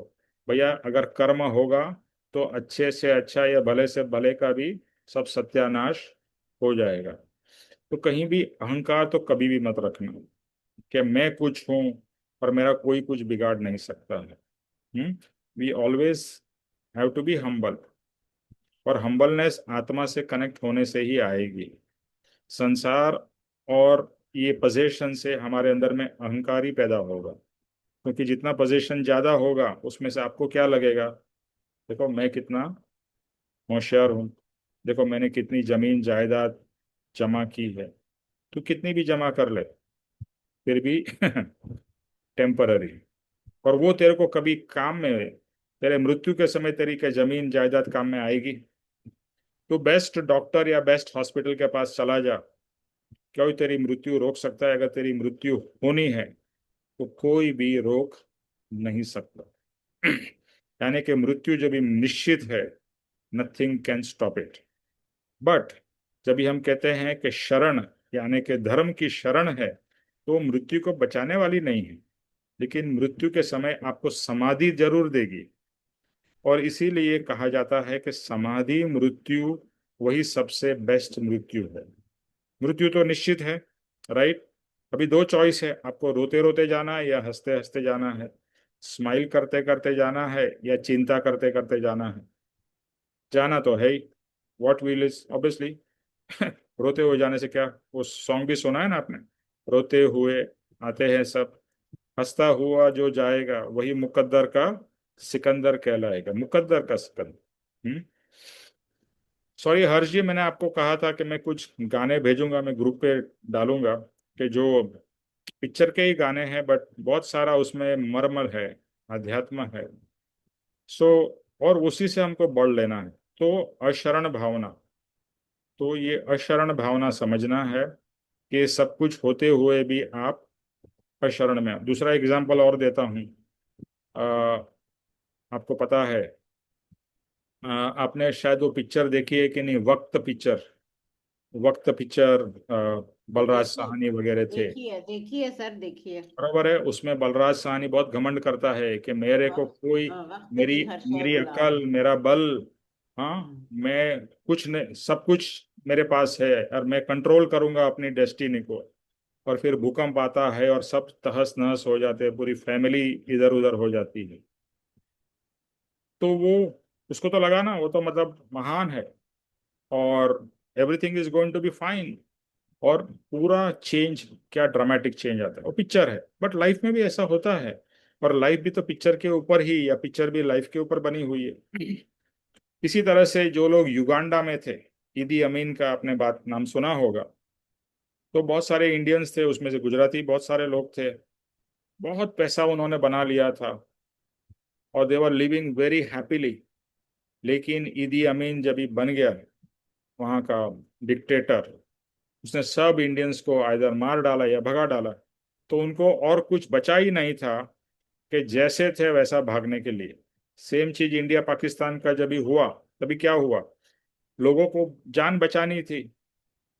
कुछ जमीन जायदाद जो भी उन्होंने जिंदगी भर कमाया था, सब छोड़ के भागे, पाकिस्तान से इंडिया या इंडिया से पाकिस्तान गए। तो ये है ना, सब हमें सिखा देता है कि अपने आप पे बहुत गुरूर मत कर, घमंड मत कर। और अपना आत्मा के ऊपर फोकस कर, वही तेरा शरण है, और वही तुझे अभी और फ्यूचर में और आगे भी वही तेरे लिए सहारा रहेगा। सत, धर्म और सदगुरु की सीख। ओके। थर्ड, इस आत्मा ने संसार समुद्र में पर्यटन करते करते सर्व भव किए हैं, यानी कितने सारे भव किए हैं। इस संसार की बेड़ी से मैं कब छूटूंगा, ये संसार मेरा नहीं है, मैं मोक्षमयी हूँ, ऐसा चिंतन करना, ये तीसरी संसार भावना है। ओके। अभी अभी इसके पहले वाला ही चैप्टर क्या था, संसार, और संसार कैसा है, तो हमने बहुत डिटेल में किया है, तो इसको मैं ज्यादा लंबा नहीं करूंगा। लेकिन यहाँ पर कृपाणु देव ने जो कहा है उसको समझना है कि क्या है संसार, कैसा है, समुद्र जैसा। उसमें जैसा था संसार समुद्र जैसा है, संसार अंधकार जैसा है, संसार अग्नि जैसा है, संसार षट चक्र जैसा है, यानी व्हील जैसा है, वो सब बताया था। और यहाँ पर संसार समुद्र में क्या किया है, पर्यटन, यानी कि जन्म मरण करते कर्व सर्व भव की, यानी कि 84 लाख योनियों में से कोई योनि बाकी नहीं है कि जहां पर हम गए नहीं है। और एक बार नहीं, कितनी बार गए, अनंत बार। जितने भी जीव जंतु जानवर, पेड़ पौधे आप देख रहे हो, हर एक में हमने जन्म लिया है। एक तो इससे हमको वैराग्य भी उत्पन्न होना चाहिए, और दूसरे उन जीवों के प्रति करुणा भी उत्पन्न होनी चाहिए। जैसे आप देखते हैं, मच्छर को ऐसे ही मार दिया, चींटी चल रही है, ध्यान नहीं रखा, चींटी को भी वो कर दिया, है ना। तो छोटी छोटी चीजें हैं, या कोई भी चीज को ऐसे ही, फूल को ऐसे ही तोड़ दिया, पत्ते को ऐसे तोड़ दिया, भाई वो भी जीव है, उसमें भी जान है। और उसमें आप भी जाके आए हो। कभी आपको भी किसी ऐसे ही किसी व्यक्ति ने तोड़ दिया, मसल दिया, मरोड़ दिया, तो एक तो करुणा आएगी कि मेरे को ये सब जीवों के प्रति क्षमा मांगनी है कि मैंने भी इनकी कितनी कितनी हिंसा की है। तो मुझे अभी वो हिंसा से, हिंसा नहीं करनी है, या हिंसा जितनी हो सके उतनी कम करनी है। दूसरा क्या है, ये अगर आप इस संसार में रहोगे तो हिंसा तो होती ही रहती है। जैसे आपने पानी पिया, उसमें भी जीव है, श्वास लिया उसमें भी जीव है, खाना खाया उसमें भी जीव है। तो जीव कहाँ नहीं है। लेकिन जितना कम हो सके, यानी इसके अंदर में दूसरा ये भी सिद्धांत आता है कि हम इतना भोग, ओवर भोग भुगतते हैं, यानी ओवर भोग भुगता, तो आपने क्या किया, उतने ज्यादा जीवों की हिंसा हुई ना आपके कारण। तो भोग भी कम करना है। जैसे आध्यात्मिक लोग होते हैं वो हर चीज कम मात्रा में करते हैं, यानी भोग भी कम, खाना भी कम, निद्रा भी कम, मतलब हर एक चीज लेस लेस लेस। तो जितनी लेस, जितनी कम हिंसा, उतना कम कर्म बंधन ऑब्वियसली। और वो तो हो रहा है, इसके लिए क्षमापना भी निरंतर हमारी चलती रहनी चाहिए कि मैं कहीं ना कहीं यहाँ से वहां हिंसा तो हो रही है, और मुझे हिंसा नहीं करनी है बट होती है। और इसीलिए ज्ञानी कहते हैं इस सब से छूटना है तो मोक्ष की प्राप्ति करो। मोक्ष में गए तो शरीर नहीं है, तो शरीर नहीं है तो हिंसा भी नहीं होने वाली है। शरीर है तो हिंसा डायरेक्टली इनडायरेक्टली होती है। तो संसार समुद्र में पर्यटन करते करते सर्व भव किए, अनंत भव हमने किए हैं, और इस संसार की बेड़ी से मैं कब छूटूंगा। ये कैसी है? बेड़ी है। बेड़ी समझते हैं ना, चेन। अभी कभी सोने की चेन है, स्वर्ग में कैसी चेन है? सोने की। कभी लोखंड की, कभी उससे भी ज्यादा कांटे वाली, नरक की। लेकिन बेड़ी तो है, संसार का दूसरा नाम है बेड़ी, बंधन। आपको एक चीज सुन के शायद आपने शब्द तो सुना होगा, कभी ऐसा सोचा नहीं होगा। हम क्या बोलते हैं? संबंध। ये मेरा संबंधी है। शब्द क्या है? संबंध। बंध। संबंध है वहां बंध है, वहां बंधन है, संबंध है। तो हर जगह बंधन है। इस संसार में बंधन ही बंधन है। संसार इटसेल्फ इज अ बंधन। और ज्ञानी ने क्या कहा है? संसार, परम कृपाणुदेव का मुझे वचन, देखो हमारे जीवन में जब भी प्रॉब्लम्स आते हैं तो वो एक तरीके से अच्छा है, क्योंकि वो प्रॉब्लम्स जब भी आते हैं तो वैराग्य की भावना ज्यादा उत्पन्न हो सकती है। जब भी अच्छा चलता है ना तो वैराग्य उत्पन्न होना उतना डिफिकल्ट है। नहीं होगा ऐसा नहीं कह रहा हूं मैं, ज्ञानी को तो हो जाती है। लेकिन अगर दुख आता है तो दुख में ये रियलाइज होता है कि संसार में रियली दुख है, सुख नहीं है। तो संसार से वैराग्य उत्पन्न होता है या हो सकता है। लेकिन मनुष्य ऐसा है कि दुख चला जाता है फिर से वो वैराग्य चला जाता है। जब भी दुख है तो बोलता है अरे हाँ, इस संसार में कहाँ कुछ सुख है, यहाँ तो इतना तकलीफ है, ये प्रॉब्लम है, ये रोग है, ये तकलीफ, ये इशू, वो इशू, एक्सेट्रा एक्सेट्रा। तभी वैराग्य होता है। जैसे कभी किसी की मृत्यु हो जाए तो क्या होता है? स्मशान वैराग्य। बट स्मशान वैराग्य 2-4 दिन में गायब। तो हमें तो वैराग्य को टिका के रखना है, और ये बार बार याद करना है। इसके लिए बहुत सारे लोग हैं ना, स्मशान में जाके ही आराधना करते हैं। क्यों करते हैं? क्योंकि बार बार स्मशान दिखाई दे, बार बार चिता जलती दिखाई दे।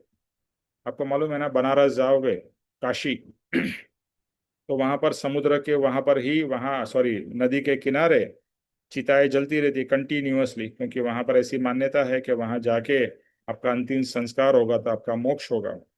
मोक्ष होगा कि नहीं, लेकिन वो देख के आपके अंदर तो वैराग्य उत्पन्न होता है कि इतनी सारी चिताएं कंटिन्यूअसली जल रही है, एक दिन मेरी भी ऐसी चिता जलेगी। तो वैराग्य जो है उत्पन्न जहां से हो और जैसे हो हमें करना है। जिस भी चीज से वैराग्य उत्पन्न हो वो अच्छी चीज है, ऐसा समझना है। तो दुख भी हमारे लिए अच्छी चीज है अगर वो वैराग्य को उत्पन्न करता है। लेकिन अगर दुख निराशा उत्पन्न कर देता है तो फिर वो नेगेटिव भाव चला जाएगा।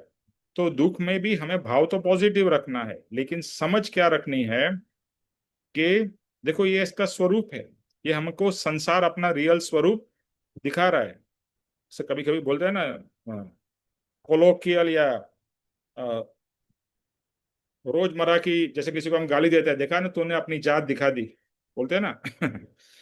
तो संसार अपनी जात दिखा देता है, संसार समय से अपने को दिखाता है कि मैं कैसा हूं। तो संसार में कृपाणु देव का जो अद्भुत वचन है, सुख तो क्या, सुख की छाया भी नहीं है। बस ये रियलाइज जितना होता जाएगा, जितना बारंबार होता जाएगा, आपके अंदर में वैराग्य उत्पन्न होगा। इसके लिए यहाँ पर कृपाणु देव ने क्या कहा है? 12 भावनाओं का चिंतवन करना है। आप ये पढ़ लोगे तो 2 मिनट में पढ़ सकते हैं हम तो, है ना। अनित्य, अशरण, संसार भावना। बट ये तो ऐसा हुआ, ऊपर से प्लेन चला गया, अंदर तो कुछ भी नहीं गया।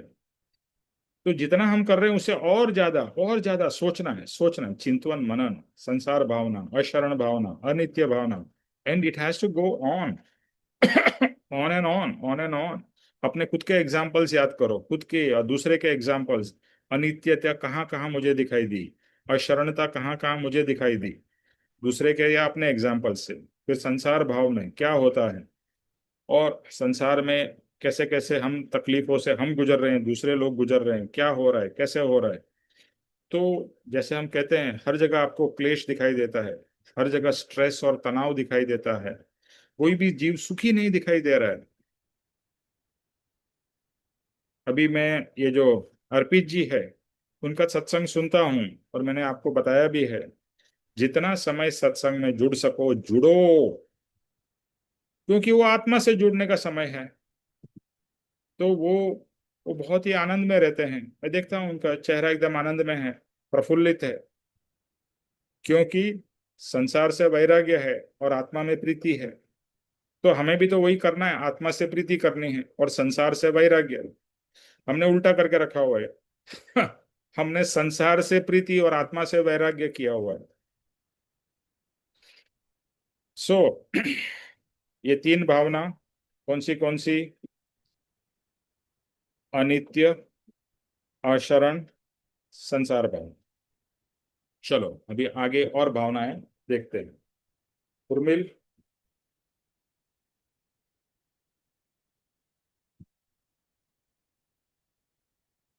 हेलो। निमेश भाई, मैं हूं तो सुन रही हूँ, लेकिन मैं थोड़ा बाहर आ गई हूँ। अच्छा, ठीक है। तो मेरे पास बुक नहीं है इस टाइम पे ना। अच्छा, रामदास, तुम्हारे पास बुक है ना रामदास? है, लेकिन ये नहीं कर सकता कि बाजू में बहुत सारे ये पढ़ नहीं सकता है, सुन सकता अच्छा। हूँ। Book okay. है मेरे पास वो, पर थोड़ा डिस्टरबेंस है बाजू में थोड़ा। अच्छा अच्छा। और कोई कर सकता है जिसके पास में बुक है? तो सर मैं पढ़ लेता हूँ। चौथी भावना। यह मेरा आत्मा अकेला है, अकेला आया है, अकेला जाएगा। अपने किए हुए कर्मों को अकेला भोगेगा, ऐसा चिंतन करना। यह चौथी भावना है, एकत्व भावना। एक सर, एकत्व भावना का मतलब है मेरा कोई नहीं है, मैं इकल्ला आया और संसार में इकल्ला जाऊंगा, और जो कुछ मैं कर रहा हूँ वो मुझे ही भोगना पड़ेगा, दूसरा कोई भोगेगा नहीं। ये कर्मों का अकेला भोगना, ऐसा चिंतन मनन मनन हमको करना चाहिए। और जब हमको ये पता लग गया कि संसार में केवल दुख ही दुख है, तो डेफिनेटली इससे हमको विराग्य लेने की भावना आएगी।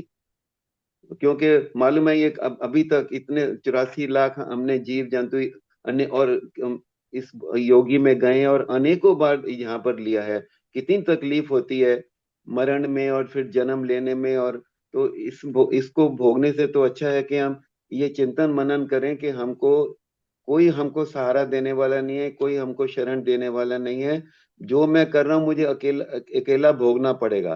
तो फिर मैं क्यों अच्छे कार्य ना करूं और अपनी आत्मा की तरफ ध्यान ना दूं, जब संसार से मुझे कोई लेना देना नहीं है, यहाँ पर केवल दुख के अलावा कुछ है ही नहीं। तो मैं फिर एक ऐसी भावना क्यों अपने आत्मा की सुरक्षा के लिए, इसको मोक्ष प्रदान करने के लिए चिंतन मनन और ऐसी भावना रखूं। इस संसार में कोई किसी का नहीं है, ऐसा चिंतन करना, यह पांचवी अन्यत भावना है।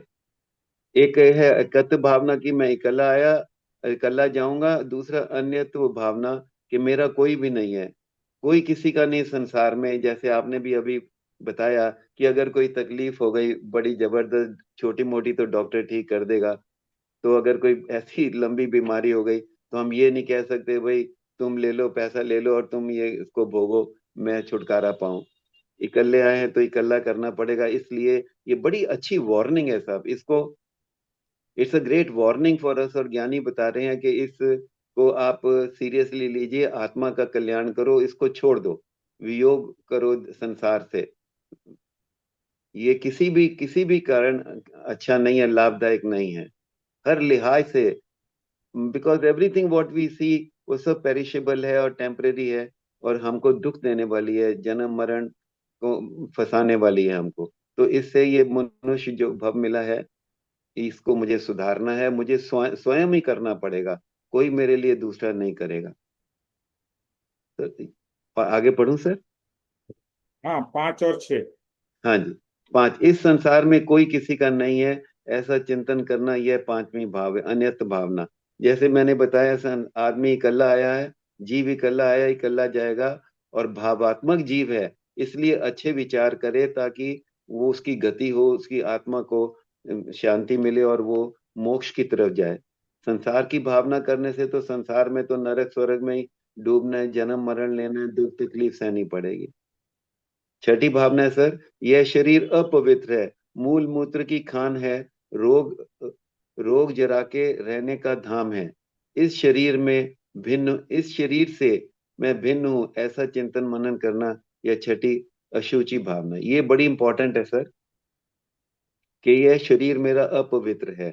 एक्चुअली शरीर के अंदर आप जरा भी देखिए कि बहुत सैकड़ों कीटाणु हैं इसके अंदर, और जरा देखिए कहीं पर चोट लग जाए और खून बहने लगता है तो वहां पर हर प्रकार के छोटे छोटे कीटाणु इकट्ठे हो जाते हैं।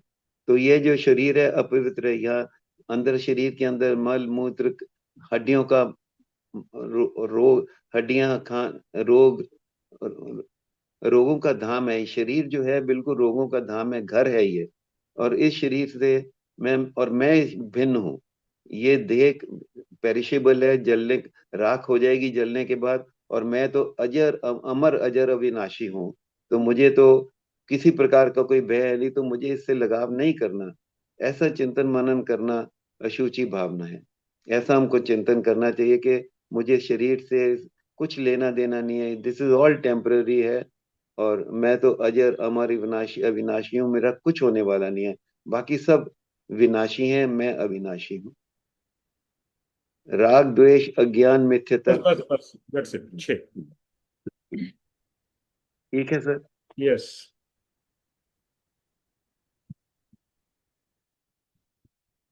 सो चौथी भावना, ये मेरा आत्मा अकेला है, ये अकेला आया है, अकेला जाएगा, अपने किए हुए कर्म को अकेला भोगेगा, ऐसा चिंतन करना, ये चौथी एकत्व भावना।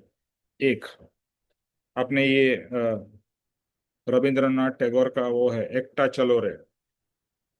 तब अल्टीमेटली आप कितना भी कोशिश कर लो, आपके जीवन के संघर्ष आपको अकेले ही एक तरीके से भुगतना है। पहला तो आप अकेले आए हो, ओके, अकेले आए हो, अकेले जाओगे। ये तो बात हम सबको पता ही है। ऐसा नहीं है कि आप पूरी फैमिली साथ में लेके आए थे। यहाँ पिकनिक तो है नहीं कि भैया चलो सब साथ में जाएंगे और साथ में यहाँ से निकल जाएंगे। जिसका जब भी समय आएगा वो आएगा, जिसका जब भी समय आएगा वो चला जाएगा।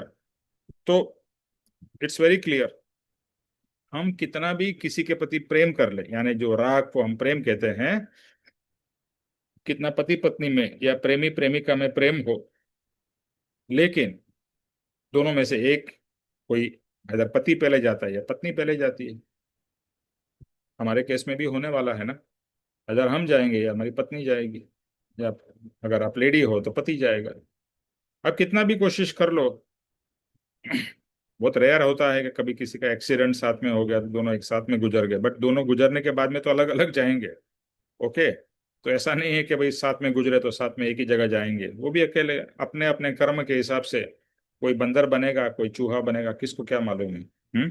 सो अपनी गति जो है वो पकड़ेगा। तो हम अकेले आए हैं और अकेले जाने वाले हैं, और अपने किए हुए कर्म को हम अकेले भुगतेंगे।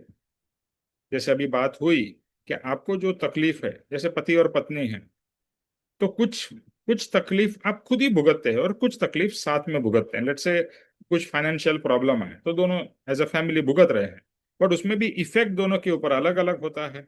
शायद पति पे ज्यादा हो सकता है, पत्नी पे कम हो, और वाइस वर्सा। तो जो भी आपने कर्म किए हैं, आपका कर्म आपको भुगतना है, आपकी पत्नी ने जो किया है उसको उसका कर्म भुगतना है। कुछ कर्म साथ में है तो साथ में भुगत रहे हैं, बट बहुत सारे कर्म अलग अलग भुगत रहे हैं।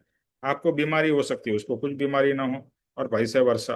ओके, दूसरा, उसको कुछ तकलीफ हो आपको ना हो। तो अकेला आया हूं, अकेला जाने वाला हूं। तो हमारे को क्या लगता है, we feel security in family, in friends, और गलत नहीं है। लेकिन अगर हम बिगर ट्रूथ समझे या बड़ा सिद्धांत समझे, तो सब कोई भले इकट्ठा हुए फॉर सम रीजन, जैसे अभी हम सत्संग में इकट्ठा हुए हैं, उसके बाद में हम एटलीस्ट अपने अपने रास्ते चले जाएंगे ना। सत्संग के बाद में आप आपके घर में, मेरे घर, हर कोई अपने अपने अपने अपने रास्ते, फिर से सत्संग में जुड़ेंगे अगले सैटरडे को, बट अलग अलग हो जाएंगे। और इसी तरह से जो जब भी मृत्यु होती है, कोई यहाँ पर, कोई वहां पर, कोई कहाँ पर। तो अकेला आया हूं, अकेला जाऊंगा। इससे क्या है, आपको एक अंदर से ये रियलाइजेशन भी हो कि कुछ समय हमें अकेला भी गुजारना है। अपने आप को थोड़ा एकत्व भावना में कॉन्फिडेंस लाना है, घबराना नहीं है। हमें लगता है कि अकेले है तो अरे क्या करेंगे, अकेले कैसा करेंगे, अकेले कैसे जिएंगे, अकेले कैसा होगा। स्टार्टिंग में लगेगा। अभी जैसे कुछ पेरेंट्स होते हैं, उनके बच्चे समझो अमेरिका में है, या किसी की बेटियां हैं, शादी हो गई, माँ बाप अकेले हैं। फिर उसमें से एक चला गया तो एक ही बचा। अभी जैसी मेरी नानी थी और मेरी मम्मी अकेली, उनकी डॉटर थी, डॉटर की शादी हो गई, नाना जी गुजर गए, तो नानी को अकेला ही रहना पड़ा। फिर मैं कुछ साल उनके साथ रहा, वो अलग बात है। बट या लाइफ के अंदर में क्या क्या होगा किसको मालूम है। तो बट रियलाइज करना, ये तो एक संसारिक तरीके से मैंने बात की, but the bigger truth is, और द अल्टीमेट ट्रूथ इज, अकेला आया है, अकेला जाएगा। हम्म और अपने किए हुए कर्म को अकेला भुगतेगा। इसमें भी कर्म में भी शेयरिंग नहीं है। जैसे आप कहीं के रेस्टोरेंट में जाते हैं ना, बोला ना शेयरिंग इज नॉट अलाउड। जैसे आपने थाली ऑर्डर की है, तो थाली अगर अनलिमिटेड थाली है तो वो कहते हैं शेयरिंग इज नॉट अलाउड। तुम तुम्हारी थाली खाओगे, वो उसकी थाली खाएगा। इसी तरह से मेरे कर्म का फल मैं भुगतूंगा, तेरे कर्म का तू भुगत। शेयरिंग नहीं कर सकते हम लोग। तो एकत्व भावना। अभी अन्यत्व और एकत्व काफी सिमिलर है। अन्यत्व मतलब मेरा कोई कुछ दो तरीके से है। एक, मेरा कोई कुछ बिगाड़ नहीं सकता है, और दूसरा है कोई मेरा अच्छा नहीं कर सकता है। अभी ये थोड़ा कॉन्ट्राडिक्टरी लगेगा कि कोई आपकी हानि कर रहा है, आप कैसे कहोगे कि कोई मेरा बिगाड़ नहीं सकता है। वो हानि या आपका बिगाड़ या तकलीफ तभी दे सकता है आपको जब भी आपके कर्म में हो। अगर आपके कर्म में न हो तो कोई माई का लाल भी आपका हाथ या बाल बांका नहीं कर सकता। लेकिन आपके कर्म में हो तो एक छोटा से छोटा आदमी भी आपको बड़ा से बड़ा तमाचा मार के चला जा सकता है। ओके। तो और दूसरा, अगर आप सोचे कि किसी ने मेरी मदद की, उसके कारण मैं आगे बढ़ा, तो उसका उपकार मानना बहुत ही जरूरी है और मानना चाहिए। लेकिन आपके कर्म में लिखा था आपकी प्रगति होगी करके दूसरा आपके सहारे पे आ सका। अगर आपके कर्म में नहीं हो आपका प्रोग्रेस होना, तो आप कितना भी कोशिश कर रहे हो, आप आगे नहीं बढ़ पाओगे। जैसे अगर कोई बच्चा पढ़ने में वीक है और उसकी कैपेबिलिटी नहीं है, आप उसको कितना भी पढ़ाओगे, क्या वो आगे पढ़ पाएगा। जैसे मेरा बेटा ही है, स्पेशल चाइल्ड है। अभी मैंने बहुत कोशिश की, फिर भी मैं क्या उसको पढ़ा सकता हूँ? नहीं पढ़ा सकता हूँ, उसमें कैपेबिलिटी नहीं है। तो जो जितना पॉसिबल है उतना ही होगा। मतलब अन्यत्व भावना में एकत्व जैसा ही है। एकत्व में फोकस अपने ऊपर है, अन्यत्व में दूसरे के ऊपर है, कि इस संसार में कोई किसी का नहीं है, ऐसा चिंतन करना, ये पांचवी अन्यत्व भावना। और ये भावना बहुत अच्छी है, क्योंकि कभी कभी हमको बहुत दुख होता है ना, दूसरे ने मेरे को, मैंने उसका मदद की, लेकिन उसने जब भी मुझे जरूरत थी तभी उसने मुझे सहारा नहीं दिया। तो आपको बहुत दुख होता है ना। लेकिन जब ये रियलाइज हो कि कोई किसी का है ही नहीं, और मैं ही अपने कर्म से सुखी और दुखी हो रहा हूं, तो आपको ये तकलीफ नहीं होगी या कम होगी कि ठीक है, मैंने मैंने उसकी मदद की क्योंकि मेरे कर्म में था, उसके कर्म में था। अभी मेरे कर्म में दुखी होना है और उससे मदद नहीं मिलना है, ये मेरे कर्म में लिखा है, तो मैं उसको क्यों ब्लेम करूं? कोई किसी का है ही नहीं, तो फिर क्यों दूसरे को ब्लेम करना। हाँ, लेकिन दूसरे को उपकार मानना, वो तो करना ही चाहिए। व्यवहार से भी करना चाहिए और परमार्थ से भी करना चाहिए। गुरु के कारण अगर हमारी प्रोग्रेस हो रही है, तो उनका तो अनंत अनंत अनंत उपकार मानना है। हाँ, प्रोग्रेस आपके हाथ में है, आपके कर्म में है, लेकिन याद रखना, आप यहाँ तक पहुंचे हो आपके पूर्व कर्म के कारण। अभी यहाँ पर अभी आप जो पुरुषार्थ करोगे उससे आपकी आगे की जर्नी डिसाइड होगी। इसके लिए इस समय जो आप पुरुषार्थ करोगे वो आपका फ्यूचर डिसाइड करेगा। अभी आप सत्संग में आ गए पूर्व के पुण्य के कारण, लेकिन आप सत्संग का मौका मिले और उसका उपयोग ना करो, तो आपका फ्यूचर ब्राइट होगा या डार्क होगा? ऑब्वियस है। बच्चे को आपने स्कूल में पढ़ाने के लिए भेज दिया और बच्चा पढ़े ही नहीं, तो उसका फ्यूचर कैसा होगा? इसी तरह से आप सत्संग में आ गए आपके पूर्व के कर्म के कारण, और सत्संग का आपने लाभ नहीं लिया या सत्संग का उपयोग नहीं किया, अच्छी अच्छी बातें सुन ली लेकिन वो सुनने तक ही रखी, उसको जीवन में उतारा ही नहीं, तो क्या फायदा? सब पानी, सब धूल मिट्टी हो गया। ओके, तो अन्यत्व भावना। और जो लास्ट है इसकी आज की छठी भावना जो हम करेंगे, शरीर अपवित्र है, मल मूत्र की खान है,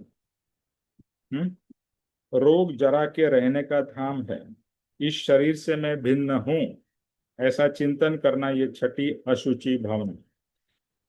मैं इसका शरीर का दो तरीके से अलग चीज से बताना चाहता हूं। पहले तो ये शरीर जैसा अद्भुत जड़ पदार्थ कोई नहीं है। शरीर जड़ है, ये आप सब जानते हैं, बट बाकी जड़ पदार्थों से ये शरीर काफी अलग है। जैसे ये कुर्सी, टेबल, ये सब चीजों से ये शरीर जड़ है लेकिन काफी अलग है, क्योंकि इस जड़ में चेतन नाम का पदार्थ है। तो ये शरीर बहुत ही अलग तरीके से बिहेव करता है, अपने आप चलता है, अपने आप बोलता है, अपने आप सोता खाता पीता है, क्योंकि इस शरीर में आत्मा है। दूसरा, ये शरीर इतना अद्भुत है, कंटिन्यूअसली आपका हार्ट पंपिंग करता ही जा रहा है। क्या आप हार्ट को पंप करते हो क्या? चलो पंप करो, फुट फुट फुट फुट, नहीं, अपने आप पंप पंप पंप पंप करता ही जाता है, एंडलेस। जन्म से लेके अब तक माँ की कोख में था तब से, जब एंड आएगा यानी मृत्यु आएगा तभी बंद होगा। और ये कितना खून इस शरीर में बहता है कंटिन्यूअसली, कितनी बार हमारी सांस चल रही है, फूड का डाइजेशन हो रहा है, ये मतलब ये एक शरीर अद्भुत अद्भुत यंत्र कह लो, और यह अद्भुत जड़ पदार्थ कह लो, जो कहना है, बट ये कुछ अद्भुत है, रियली अनबिलीवेबल। मानव ने रोबोट बनाया, बट शरीर के कोई कंपैरिजन में जरा भी पास में भी नहीं है।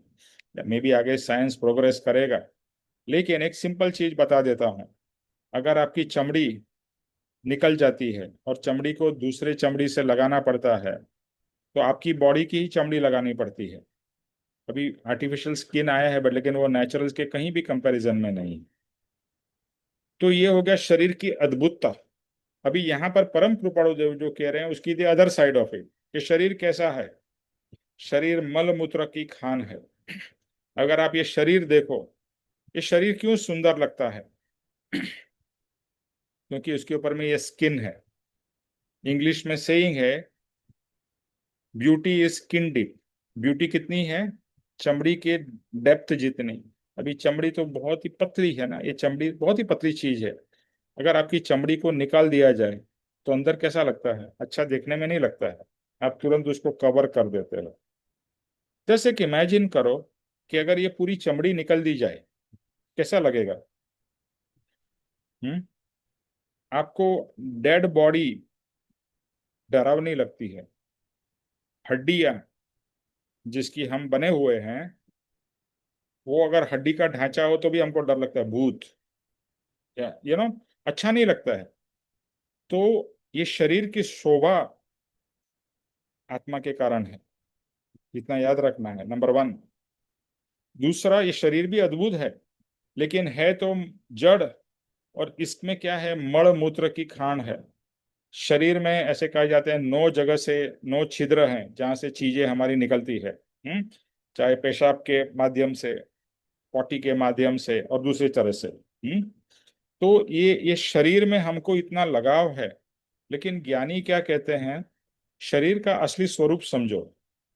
पहले तो शरीर आप कितना भी चाहो तो धीरे धीरे बूढ़ा होता ही है, इजंट इट? मैं एग्जांपल वही देता हूँ, अभी धर्मेंद्र गुजर गए, पहले कितने हैंडसम लगते थे, अभी भी अच्छे लगते थे एंड में भी, बट पहले से तो बहुत अलग लगे। कोई भी हीरो या हीरोइन या आप और मैं बचपन में कैसे लगते थे, जवानी में कैसे लगते थे, मिडिल एज में, अभी बाद में कैसे लगोगे? Continuous transition. जो जो हीरोइन आपको देखने में बहुत ही अच्छी लगती थी, आज बूढ़ी लग रही है यार, कैसी लग रही है? तो ये शरीर में क्यों लगाव है? और शरीर का रियल स्वरूप समझना है कि कृपाणु देव और ज्ञानी क्या कहते हैं? रोग का धाम है। रोग कहाँ होता है? शरीर में ही होता है ना, कि और कहीं होता है? शरीर में होता है। तो रोग का धाम है, मल मूत्र की खान है। तो हमें यही रियलाइज करना है कि ये शरीर की जो सुंदरता है ये आत्मा के कारण है, नंबर वन। और दूसरा, ये शरीर भी ट्रांजिशनरी है, और इसमें समय समय में, कभी देखो, आप सबको कहीं ना कहीं से तकलीफ होगी, राइट? किसी को हार्ट की तकलीफ है, किसी को डायबिटीज है, किसी को ब्लड प्रेशर है। ऐसा कोई भी है जहां पर किसी को कोई तकलीफ ना हो? शरीर की 100% होगी। किसी को घुटने की तकलीफ है, किसी को ये है, किसी को बैक पेन है। शरीर की तकलीफ, शरीर है तो तकलीफ होगी ही। और जैसे जैसे शरीर उम्र बढ़ती जाएगी तकलीफें बढ़ती जाएगी। राइट? तो शरीर है बहुत इंपॉर्टेंट चीज, तो शरीर का उपयोग भी करना है, लेकिन शरीर का असली स्वरूप भी समझना है। क्योंकि शरीर है तो हम पुरुषार्थ कर सकते हैं ना। अगर आंख नहीं रहेगी तो पढ़ नहीं पाएंगे, कान नहीं रहेंगे तो सुन नहीं पाएंगे। तो शरीर अभी चल रहा है, इसके लिए ज्ञानी कृपाणुदेव भी कहते हैं जब तक शरीर चल रहा है उसका पूरा उपयोग कर लो। क्योंकि धीरे धीरे शरीर भी बूढ़ा होगा, कान में से सुनाई नहीं देगा, आंख से दिखाई नहीं देगा। अभी विनोद भाई साहब जो पहले बहुत सत्संग आते थे, वो बोलते हैं कि मुझे सुनाई नहीं दे रहा है, मुझे दिखाई नहीं दे रहा है। इसके लिए मैं तो ये मानता हूँ फिर भी उनको आना चाहिए, बट वो बोलते हैं अरे मुझे ये तकलीफ है वो तकलीफ है, इसके लिए मैं सत्संग में नहीं आ पाते हैं। तो शरीर का ये स्वरूप है। तो शरीर के अंदर में जो हमारी जो लगाव और प्रीति है उसको हमें कम करना है, और अपने आप को इस शरीर से भिन्न देखना है, कि मैं अलग हूं, शरीर अलग है। ये बात बहुत ही क्लियरली हमें अंदर से यही ज्ञानी पुरुष ने बताया है कि तू शरीर नहीं है, तू अलग, शरीर अलग। शरीर अच्छा भी होगा बुरा भी होगा, लेकिन आत्मा तो अदृश्य पदार्थ है। तो आप अदृश्य को अच्छा भी कह सकते हो, या जो कहना चाहे कह सकते हो, क्योंकि वो दिखता ही नहीं है, बट वो डिवाइन पदार्थ है। और डिवाइन चीज हमेशा अच्छी होती है। यानी मैं आत्मा को यही कहूंगा, ये एक डिवाइन पदार्थ है, और डिवाइन पदार्थ ब्यूटीफुल है। शरीर अच्छा बुरा हो सकता है, लेकिन आत्मा तो हमेशा अच्छा या डिवाइन है। तो हमें आत्मा जो डिवाइन है, जो सुंदर है, बोलता है ना, टिकाऊ है, जो कभी जाने वाला नहीं है, उसके ऊपर में ज्ञानी कहते हैं फोकस करो। ये क्या, ये शरीर के पीछे पड़े हुए हो, और शरीर के पीछे पड़े रहने के बाद भी तो शरीर का जो होने वाला वही होने वाला है। तो शरीर का स्वरूप जानना है, जो जड़ है वो समझना है, जो चेतन है उसे समझना है, और दोनों के बीच में डिफरेंस समझना है। और जो शरीर के अंदर में हम इतना लगाव करते रहते हैं और शरीर के लिए ही सब कुछ करते हैं, उसका स्वरूप हमें समझना है। ओके? तो ये शरीर से मैं भिन्न हूं ऐसा चिंतन करना, यह छठी असूची भावना। अभी फिर से हम लोग यही चीज को नेक्स्ट टाइम फिर से रिपीट करेंगे। इनफैक्ट मैं तो इतना कहूंगा, ये कंटिन्यूअसली आपको अपने आप अंदर अंदर रिपीट करनी चाहिए। ये 12 भावना में से जो फर्स्ट 6 भावना बहुत ही इंपॉर्टेंट है, बाकी भी है, लेकिन ये 6 को पक्की करना है। कौन सी है? चलो हम लोग सब लोग फिर से एक साथ में, आप अपने मन में बोलिए या माइक खोल के बोलिए। पहली कौन सी भावना है? अनित्य भावना, राइट? मैं सीक्वेंस देख लेता हूं। अनित्य भावना, अशरण भावना, संसार भावना, एकत्व भावना, अन्यत्व भावना, संसार भावना। सॉरी, असूची भावना या संसार भावना। सॉरी, संसार भावना तीसरी थी, ये असूची भावना। फिर से सॉरी, मैंने थोड़ा मिक्सअप कर दिया। अनित्य भावना, अशरण भावना, संसार भावना, एकत्व भावना, अन्यत्व भावना, असूची भावना या शरीर भावना। ये 6 भावनाएं, इसको बार बार घोलते जाओ। चर्निंग चर्निंग चर्निंग चर्निंग चलती ही रहनी चाहिए कंटिन्यूअसली। ये चीज अनित्य है, यहाँ अशरण है, यहाँ एकत्व, यहाँ अन्यत्व। ये प्लीज गो थ्रू। और ये भावना बोध परम कृपाणु देव ने इसको बहुत डिटेल में विद स्टोरीज, विद एग्जाम्पल्स, कहानी के साथ में बताया है। फिर से उसको रेफर करो, डू रेफर। अगर आप सिर्फ सत्संग के समय आते हो, उतना ही समय आपका पुरुषार्थ है, तो आप समझ लीजिए कुछ ज्यादा प्राप्त नहीं होगा। क्योंकि सत्संग के बीच में जो करते हो वो ज्यादा इंपॉर्टेंट है। यानी सत्संग के अंदर में जो सुना उसको आपने कितना नोट किया, कितना ग्रहण किया, उसको बार बार रिपीट करो, सुनो, समझो, चिंतन करो, मनन करो, एटसेट्रा। ओके, चलो, तो आज का सत्संग हम यहाँ पर स्टॉप करते हैं। सुनीता जी, जय स्वरूप जी करी। निमित जी। हम्म। आप लोग आजकल लेट हो जाते हो, आप और मानिक। एक्चुअली मैं हॉस्पिटल से मैं हम्म। आकर ज्वाइन की है।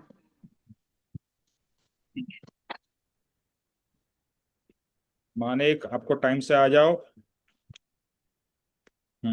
यस सुनीता जी। जी जी।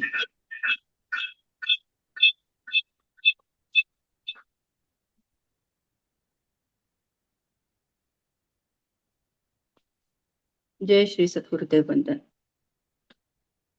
जे स्वरूप समझाविना पाम्यो दुःख अनंत, समझाव्यू ते पद नमो श्री सद्गुरु भगवन। नमस्कार। परम पुरुष प्रभु सद्गुरु परम ज्ञान सुखधाम, जेणे आप्યું ભાન નિજ તેને સદા પ્રણામ। નમસ્કાર। દેહ છતાં જેની દશા વર્તે દેહાથી, તે જ્ઞાનીના ચરણમાં હો વંદન ગણી। नमस्कार। हे परम कृपालु देव, जन्म जरा मरणादि सर्व दुखों का अत्यंत क्षय करने वाला वितराग पुरुष का मूल मार्ग आप श्रीमान ने अनंत कृपा करके मुझे दिया। उस अनंत उपकार का प्रत्युपकार करने में मैं सर्वथा असमर्थ हूँ।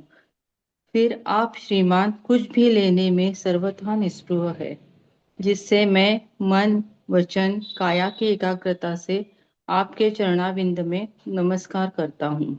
आपकी परम भक्ति और वितराग पुरुष के मूल मार्ग की उपासना मेरे हृदय में भव पर्यंत अखंड जागृत रहे, इतना मांगता हूँ, वह सफल हो। ओम शांति शांति शांति। त्रिलोक के नाथ की, जय हो। जय हो। जय हो। जय हो। जय परम हो। कृपाणु देव की, जय हो। जय जय हो। जय हो। जय हो। हो। जय हो। जय हो। सद्गुरु देव की। जय हो। जय जय जय हो। हो। हो। जय हो। जय हो। आज के आत्मा के वैराग्य के भरपूर 6 भावनाओं यानी 12 भावनाओं में से 6 भावना के आनंद की, जय विजय हो। हो। जय विजय हो। हो। विजय हो। विजय हो। विजय और हो। सर्व विजय हो। मुमुक्षुओं के परमार्थ पुरुषार्थ भक्ति और वैराग्य की विजय विजय हो। जय हो। हो। विजय हो। विजय हो। विजय हो। विजय विजय हो। हो। सबका आत्म कल्याण हो, सबका आत्म कल्याण हो। मुझे एक दो चीजें जरा कहनी थी बिफोर वी एंड के। अभी 29, 30, 31 अपने आश्रम में प्रेम महोत्सव शिविर है। ओके, तो वहां पर पप्पा जी का जन्मदिन का भी सेलिब्रेशन होगा और बाकी सब सत्संग और बाकी कार्यक्रम भी होंगे। तो मैं तो जाने वाला हूँ। Once again I will tell और ask everybody to join, because जितना समय वहां गए उतना समय आत्मा का है, जितना समय संसार में रहे संसार का है। ये इक्वेशन को कभी मत भूलना। दूसरा, फरवरी में पप्पा जी का निर्वाण जब भी हुआ था फरवरी में, उसके रिलेटेड उस समय भी एक शिविर है। ओके, तो उस समय भी आप वहां पर, यानी कि वहां पर जब भी जो डेट्स होगी वो भी अनाउंस होगी। आई थिंक 16, 17, 18 या ऐसी कोई डेट्स है, मैं आपको डिटेल भेज दूंगा। उसमें भी मैं जाऊंगा और मैं आप लोगों से भी कहूंगा कि ये सब कार्यक्रम में जुड़ना और इसमें पार्टिसिपेट करना, और इसके लिए लोग all over India, all over world से आते हैं। तो हमें मतलब आपको अगर आत्म कल्याण करना है तो ये सब साधन है, याद रखिए। साधन के बिना साध्य अचीव नहीं होने वाला है। सत्संग भी एक साधन है, शिविर भी एक साधन है, और शिविर is like a rocket, because वहां पर आप बहुत सारे सत्संगियों को मिलोगे वो एक पवित्र वातावरण में आप वहां पर रहोगे और आनंद भी होगा। यानी it's like a holiday, but it's a spiritual holiday. So किसी को भी ये मैं प्रोग्राम की डिटेल्स डाल दूंगा।